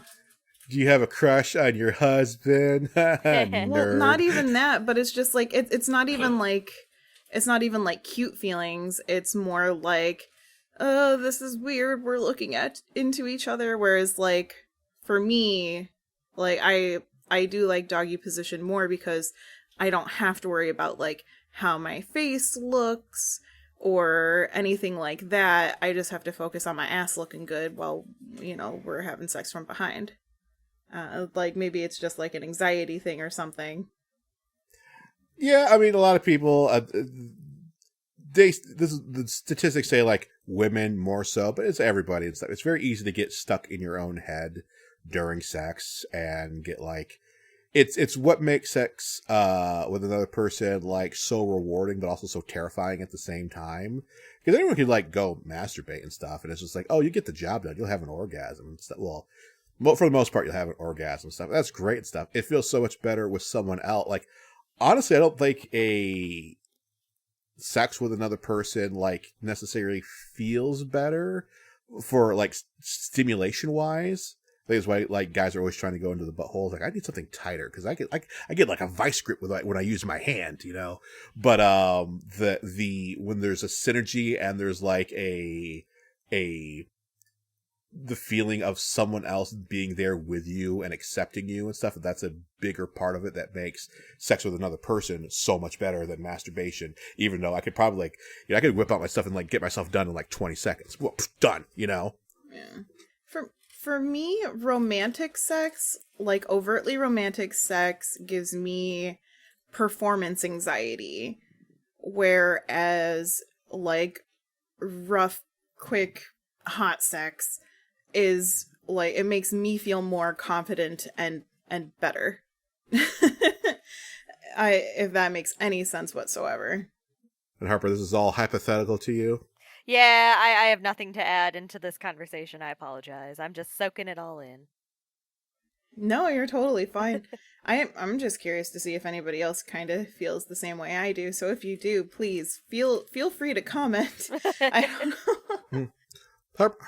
Harper, what's the furthest you've got? And just for clarify for everyone, me and you have talked about this before. I'm sure you talked with other people too. So, yes. That you are not quite asexual. So it's one of, like, if you're just said I'm asexual, I wouldn't even push this any further and stuff. Mm-hmm. But I think you've yourself admitted like you don't know quite what you are. You're somewhere on that like arrow spectrum, but like you are not, sex repulsed, and right, you are interested in it, but you're just finding a whole lot of it like not interesting. So what has that journey been like for you so far? Because I'm interested to find out what you're into as much as you are. I'm just curious. The farthest I've gone pretty much is like second base groping is about it. It's mostly kissing, not even really with tongue or anything. Where were the hands? Were the hands on you? Were the hands on somebody else? Where was this? Kind of both. It was with my ex-girlfriend, so needless to say, it was awkward as shit because it was basically a teenage relationship while we were in our 20s. There's more of that going on than you would think. Like, no. Yeah, it's especially in my community. It's a very, very common thing. It's one of the reasons why I ended the relationship was I was ready for a bit more of an adult situation, and I realized because I was her first very serious foray into accepting herself as a lesbian and dating women, she very much acted like a teenager and treated it like a teenage kind of relationship, and I was like, this is not working. We are not on the same page here. And in your exploration, you're not quite sure if you know, you're probably some kind of switch and stuff, but you don't know if you're necessarily a top or a bottom yet, do you? Right, yeah, no. I mean, when it comes to like fantasizing when I'm masturbating or like reading porn and stuff, it's a very much switch stuff for me.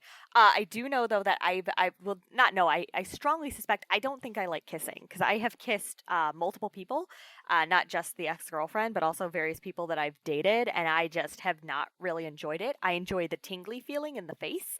I do not like somebody's mouth on my mouth or my mouth on somebody else's mouth. It feels weird to me. I don't like it. I like kissing pretty much every other body part that has been kissed and that I have kissed. But I don't like mouth on mouth kissing. It just feels weird to me. It feels like almost gross. You know, I kind of agree, to be honest. I'm not really big on like making out. Yeah. You know, like kiss my neck or my collarbone or something, like fuck yeah. I imagine if we got far enough, kissing my tits or my like pussy or whatever would be great, but don't kiss my mouth. I don't want that. Most people want that. It's been difficult. Every time I've tried to do it, it's awkward. I do the thing where like my mouth keeps getting bigger, then her mouth keeps getting bigger, and next thing you know, we're just like open, hollering on each other and stuff. It's not great. Right. I do not like that sound. I don't like doing that sound. So. And it is kind of weird because I know, like, you know, making out, like having a hot make-out sesh is usually like, you know, where a lot of people like start to build things up. But like we were talking about, like that is kind of like my move and stuff. I will start on like, I'd rather kiss the neck and start moving my way throughout the body than like getting on the mouth. Does nothing for me, honestly. Yeah. But I still got this 5 love languages up because like one of them is this acts of service, and I was thinking of like, I love going down on women and stuff, but like ironically, I find the idea of a woman going down on me like kind of horrifying. Like it's like a disrespectful thing. I don't know how much of that is like culture into me and stuff, but it just seems like so like so degrading. Maybe it's because I've never seen a respectful blowjob on pornography. It is always a rough, gross scenario. It's real degrading from what I can see. Maybe I should start filming. No. If you want to. No. The other party wouldn't want to be filmed.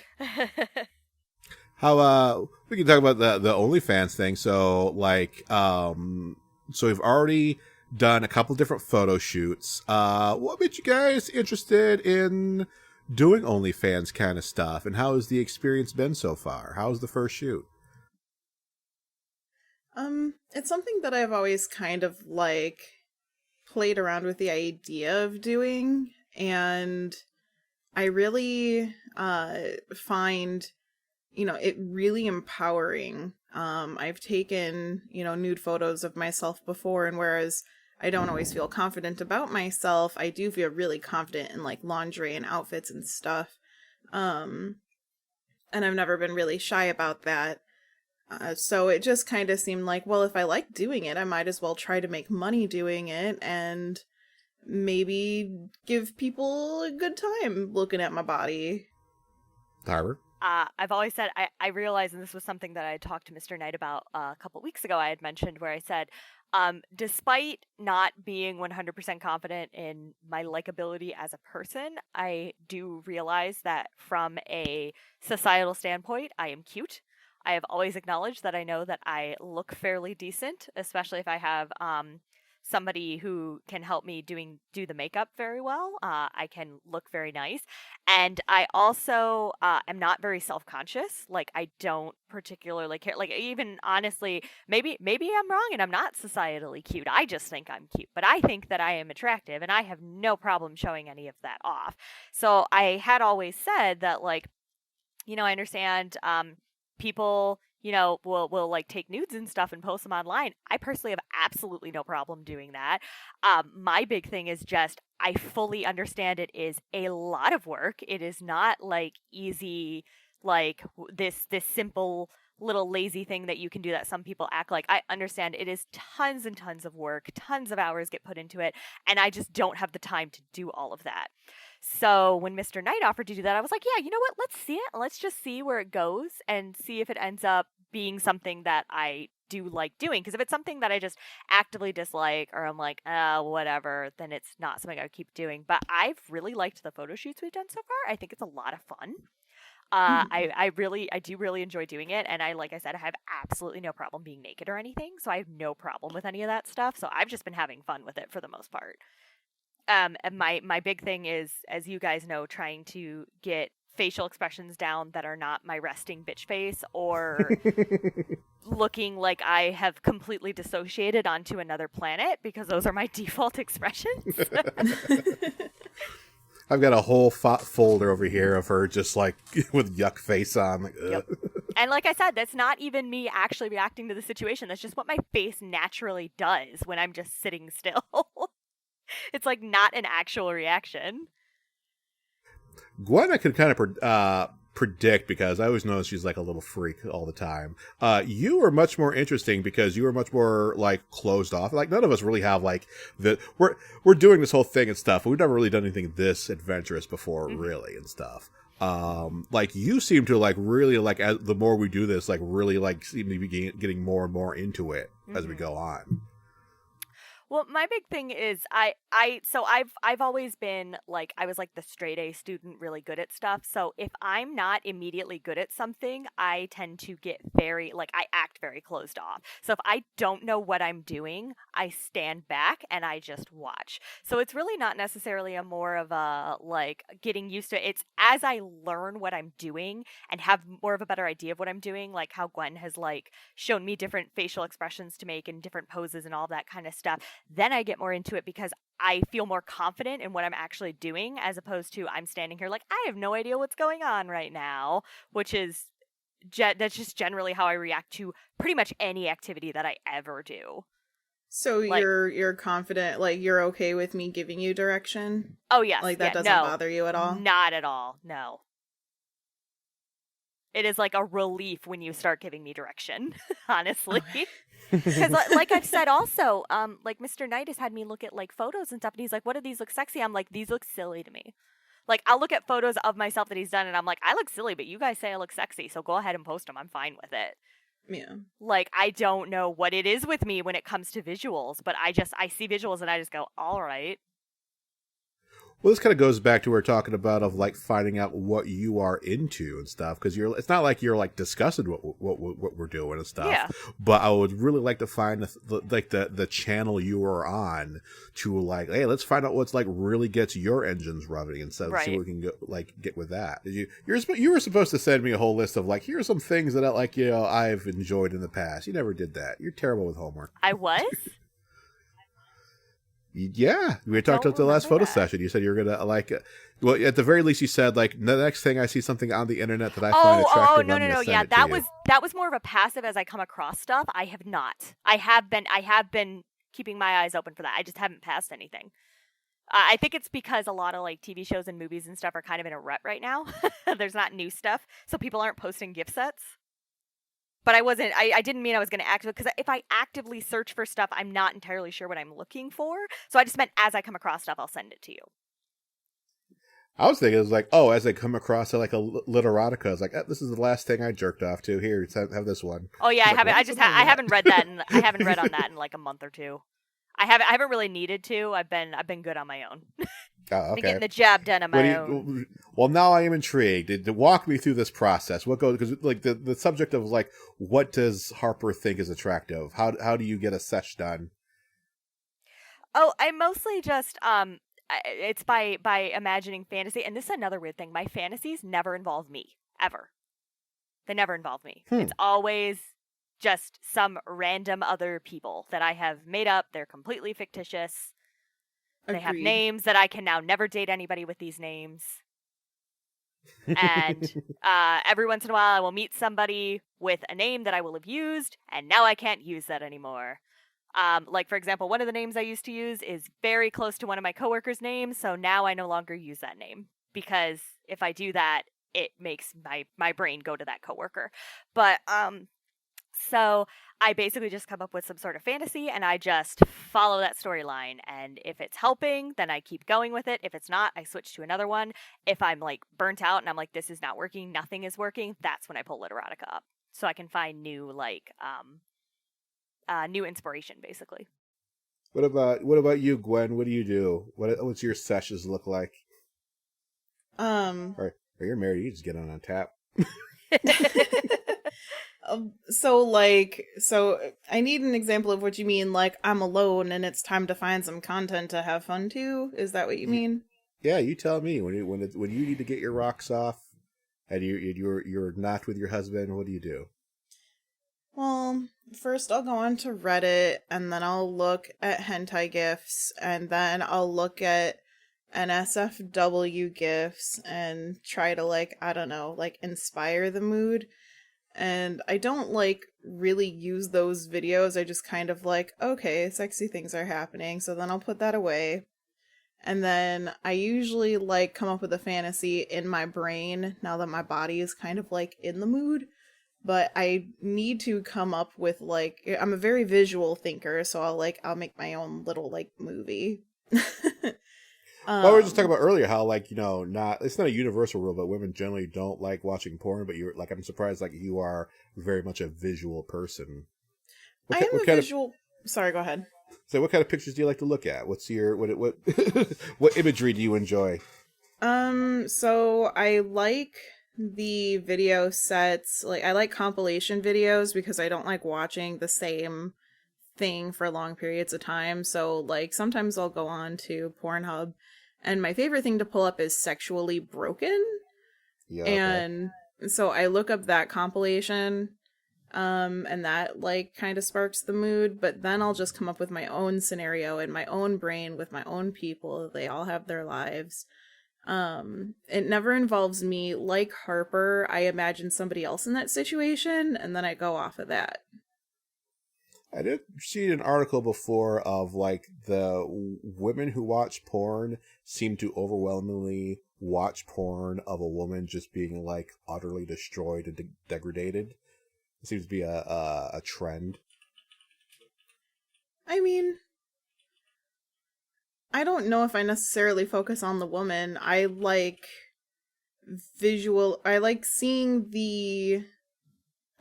both people, honestly.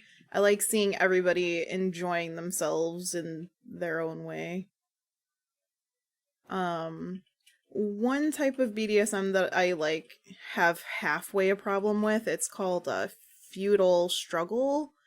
And the reason why I struggle with it is because if they don't look like they're having fun, it makes me feel really uncomfortable because it makes me feel like it's non-consensual. However, in interviews, they will say, like, oh no, it's totally consensual. I just like being in that scared place, which is why it looks like I'm not having fun. And things like that. But, like, it makes me feel uncomfortable when I watch it. So I try to avoid feudal struggle videos. Though I do like BDSM, which makes no sense, I guess. But when people look like they're enjoying it, then I'm great. If it looks like they're in a bad situation, then it makes me feel too uncomfortable to like it. And I think that's a big reason of why I don't enjoy watching porn, because when I see people, I start, like, very over analyzing everything going on, and I feel like any mild thing that could potentially look like discomfort just immediately turns me off. Whereas if I'm reading, it's all happening in my head. I can imagine it. I can imagine what's going on. Like, I control the whole thing. Exactly. That's the reason why I ultimately, I'll start by watching the videos just to get my body in the mood, because my body needs to be in the mood for my brain to start working. Right. So, watch video, put my body in the mood, put the videos aside, imagine my own fantasy. It's a process. Whereas I enjoy masturbating, I don't do it to, I don't know, like, it's hard to explain. Okay. I don't really know. Usually I'll do it like when I'm stressed out. It's like a form of like relaxing for me. Instead of just like, oh man, I'm horny, I'm gonna masturbate. Because if I'm horny, I would just prefer to have sex. I will say I probably think about what I look at more than most straight cis guys, simply because like this whole endeavor we're going and the research I was doing on it beforehand. And I've come to enjoy when I'm searching out, like I'm of it, and like you've seen my tab window normally. I've got a whole nother window with all my Pornhub things. It's like 87 links or whatever. But I do go around and I've been analyzing the power dynamics in the scenes that are going on and finding enjoyment in the different give and take of like who's in charge and what's going on. It's almost absurdly like, a dominant guy over a submissive female. But like the things that I would usually, you guys were talking about things that were before very like, oh, this is putting me off because it looks like people aren't enjoying it. The more I understand about BDSM and different sexual expressions, I'm starting to realize like what people are really getting out of that one. So it's like, oh, the person who's getting, beat up and smacked around and stuff, they're having the time of their life there. And I wouldn't say I'm like going on to that stuff, but at least I'm having a growing appreciation for what's actually going on there, the underlying psychology of what's happening in some of these scenes. Yeah. Oh, another thing that I really enjoy watching to get me in the physical mood, for some reason I really like edging videos. Really? Ooh, yeah. Because not, it's again, like, not videos for I me, love but yeah, reading. tease. Yes. Yep. Yeah. Is this It's the like guy edging or the girl edging? Both. Okay. Mostly men. Like, just seeing them like be hard and not being able to get off, or like ruined orgasms. It's, for some reason, there's just something about it that I'm just like, this is powerful and I like it. I would love to do that one day, but with my partner, they're not really into that kind of thing, so that avenue is kind of shut off for me. Would you like for him to do it to you? No, me to do it to him. Oh. I was But saying, I mean, is that a separate thing? Would you like to explore him doing that to you sometime? I do like being teased, and I would not mind that happening to me. Ruined orgasms wouldn't really work with my body and how it works when it comes to orgasming, but definitely teasing me and making me think about it all day, I would like for that to happen. I was like, because I don't think you're patient enough for that. I'm not, which is why it's intriguing to me, and I would kind of like to see what happens.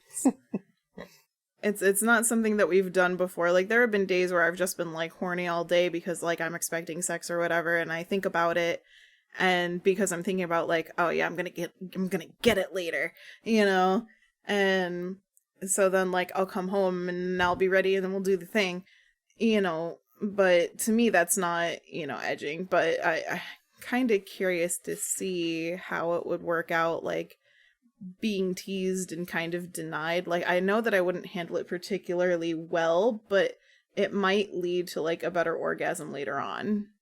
And I'm kind of curious to see if that's how it would work. I mean, all of my orgasms are great, but I'm just saying, like, I'm kind of curious to see if there's any difference. So, Gwen, you're rather like unashamedly exploratory with your sexuality and stuff. What has your journey like that been into? Because you weren't that into BDSM before you met your husband. Like, you were, but like not to the degree you are now. What's all that been like? So it's all just kind of been, it's always been in like the background of my brain. I never really talked about it before in like a public to friends kind of way. A lot of my friends, I feel, are very vanilla, or they just don't talk about that kind of thing. So I never really talked about the more aggressive parts of my brain where I'm just like, oh, I like BDSM or whatever, because the things that I like in BDSM are kind of more specific, as opposed to all of BDSM as a whole. There's a lot of things in the BDSM community that I'm kind of like, not for me. I understand it, but definitely not for me. Whereas, but my knowledge and experience has improved with this relationship, with my marriage. There were things that I was not familiar with that I was introduced to that I'm just like, hell yeah, I do like this. So finding those new things, I realized I really like being bound with electrical tape. I like getting bruises. And like, I almost wear them like a badge of honor, like, hell yeah, it was good, it left a bruise. And, like how these are all things that are like on hard nose on Harper's list. the thing is like, I don't even necessarily like pain, but it does keep me grounded, and it keeps my thoughts from wandering, so I'm more present in the moment. Now he doesn't hit me. I'll put that out there. He doesn't hit me. There'll be like, you know, like he'll smack my titties around and stuff, but, or like spank, but, he doesn't like, hitting me. There are some people who are just like, punch me in the face and call me a whore. And I don't like things close to my face. So even if, you know, but even if I was into it, he wouldn't feel comfortable with that, and that's totally fine. But in terms of like being bound or like pinching and things like that it brings my brain back down to reality, and I'm more present in the moment and I can enjoy it more. I assume you're familiar with subspace. Have you ever entered that? Can you talk about that for people who may not know what that is? So I've never particularly been in a subspace, but I understand what it is. No matter how hardcore our, you know, sex has been, I've never entered that space, but I think it's because of specific types of medication that I'm on, that keeps my moods level. Because I'm on a medication, it's a mood stabilizer, so it doesn't affect, it's not an upper or a downer, it just keeps you level. And I think because of that, I don't go into this space. So a subspace, I don't want to get it wrong because I've never been in that space, but my understanding of subspace is that if things get particularly hardcore, you kind of go into like I don't want to say primal, but you withdraw inward, and you're very, very vulnerable and sensitive, so you'll have to do aftercare, which is your partner should be spending like a little extra time with you, asking if you need anything, like, hey, do you need water? Do you need a heating pad? Do you need, you know, things like that, just to kind of like bring you back into like feeling safe and feeling comfortable and calming yourself down. I've heard it described as like being in a state of pure catharsis for like an extended period of time. Yeah, I've heard it explained as that as well.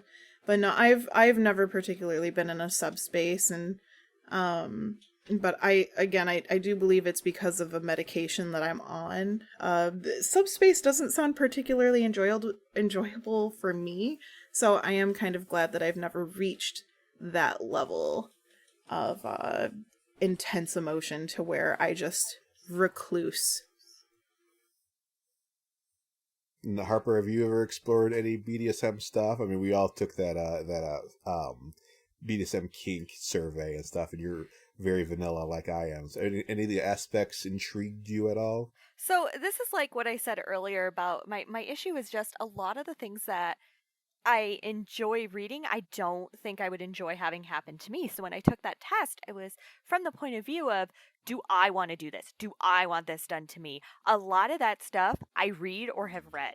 Like, I've read a lot of BDSM, a lot of stuff with subspace in it and all of that. I don't know if it's accurate subspace, so I also don't want to talk on it or anything.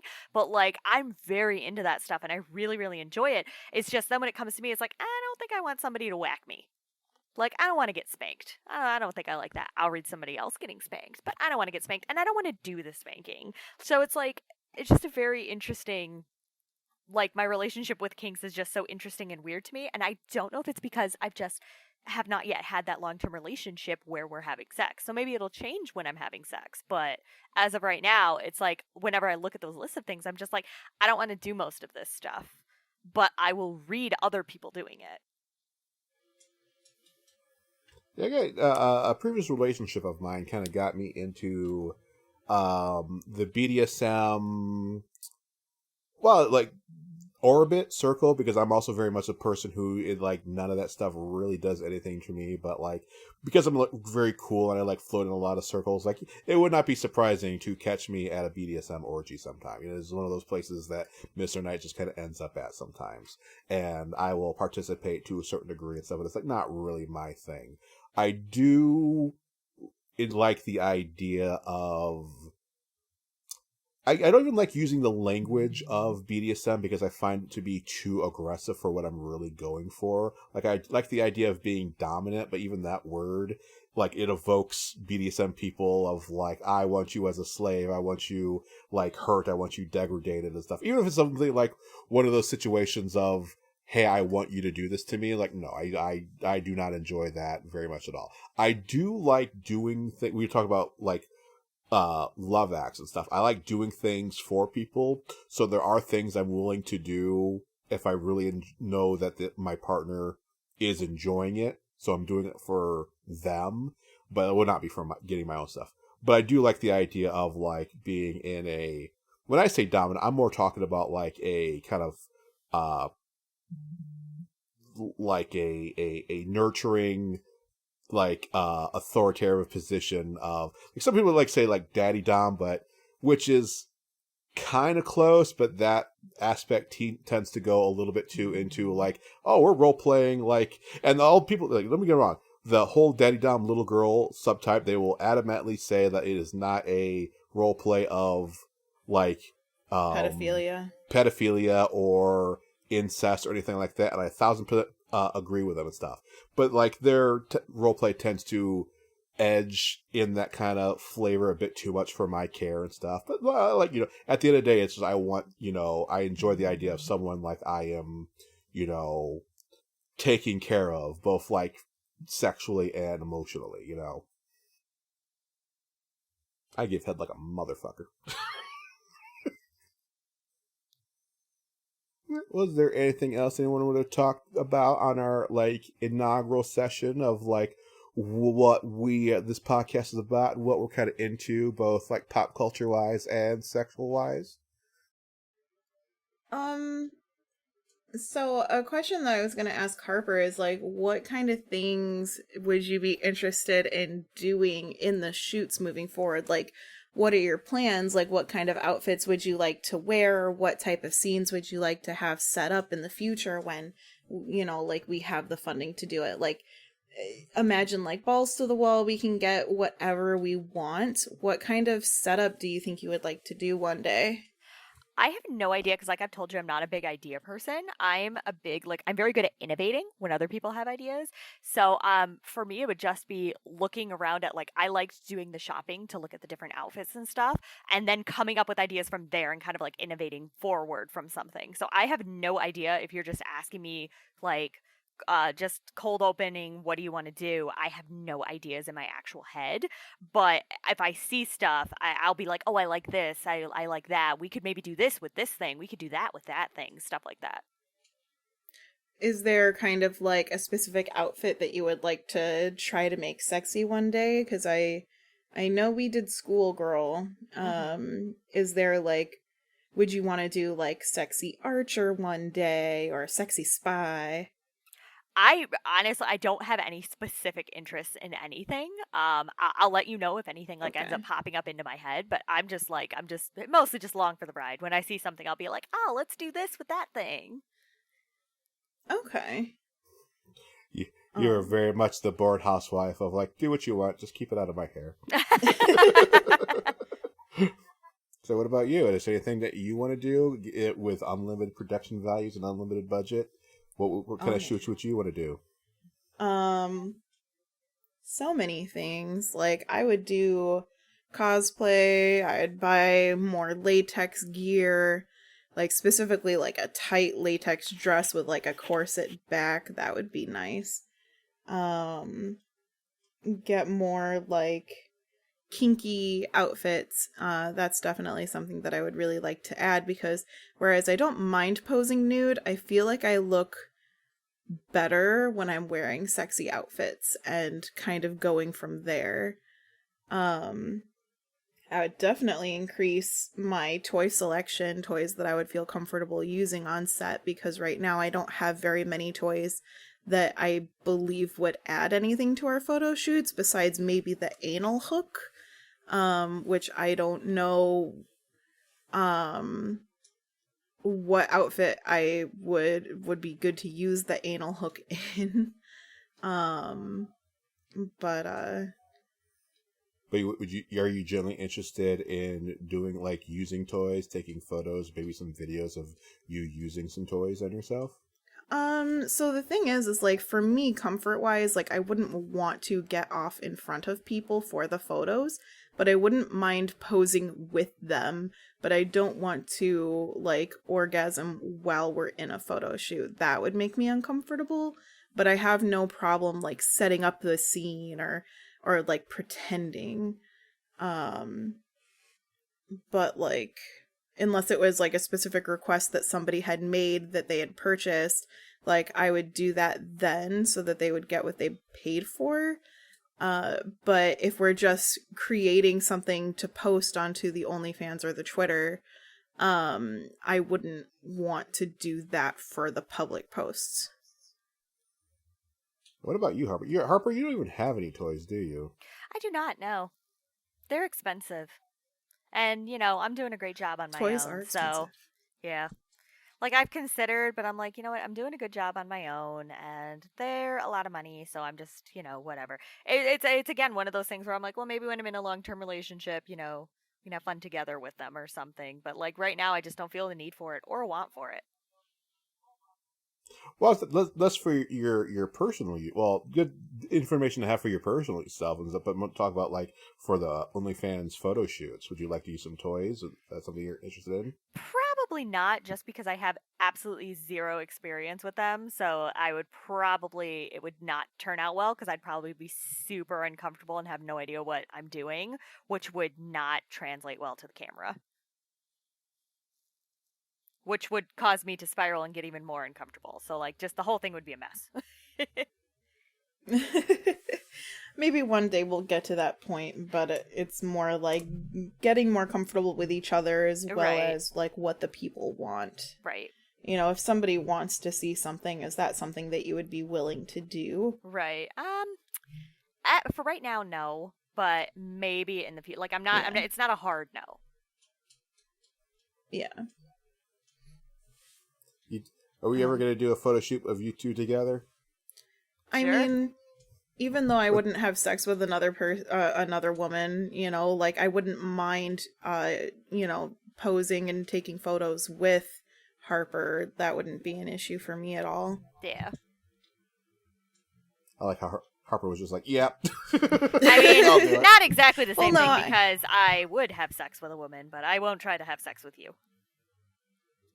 Well, I mean, even if you tried, I'd be like, oh, that's so flattering. Like, I don't understand people's, like, homophobia where it's just like, I don't want them to hit on me. Oh, no, I love being hit on, but just know that nothing will come from it. Right. You're gonna fail. Yeah. But I would feel a little bit guilty, like, taking your virginity in a photo shoot. One of my coworkers is convinced it's gonna happen. I mean, like, I'll do it if you want me to, but you just gotta know, like... This is for photos. I Yep. have a person. But, yeah, I would do whatever as long as, Harper was comfortable with it and as long as it was like in a way that respects them as a person. Mm-hmm. I always have to look at it because I think OnlyFans actually has a term of like if there's two people in a single scene, they both have to be credited. Like, you guys both have like verified accounts, so that shouldn't be an issue. But I do have to look at some bylines before doing that stuff. Okay. But, I'm talking about the future. Anything else you guys want to say before we say goodbye? No.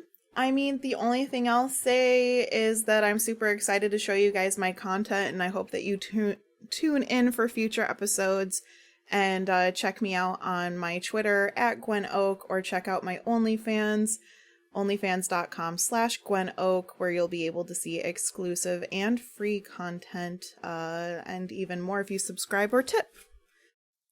Yeah, I'm good. I don't really have anything else to say except pretty much the exact same thing Gwen said, except you guys can follow me for my photos and my own thoughts and things that I'm doing with my Twitter handle of Harper Strings 81 or onlyfans.com/Harper Strings 81.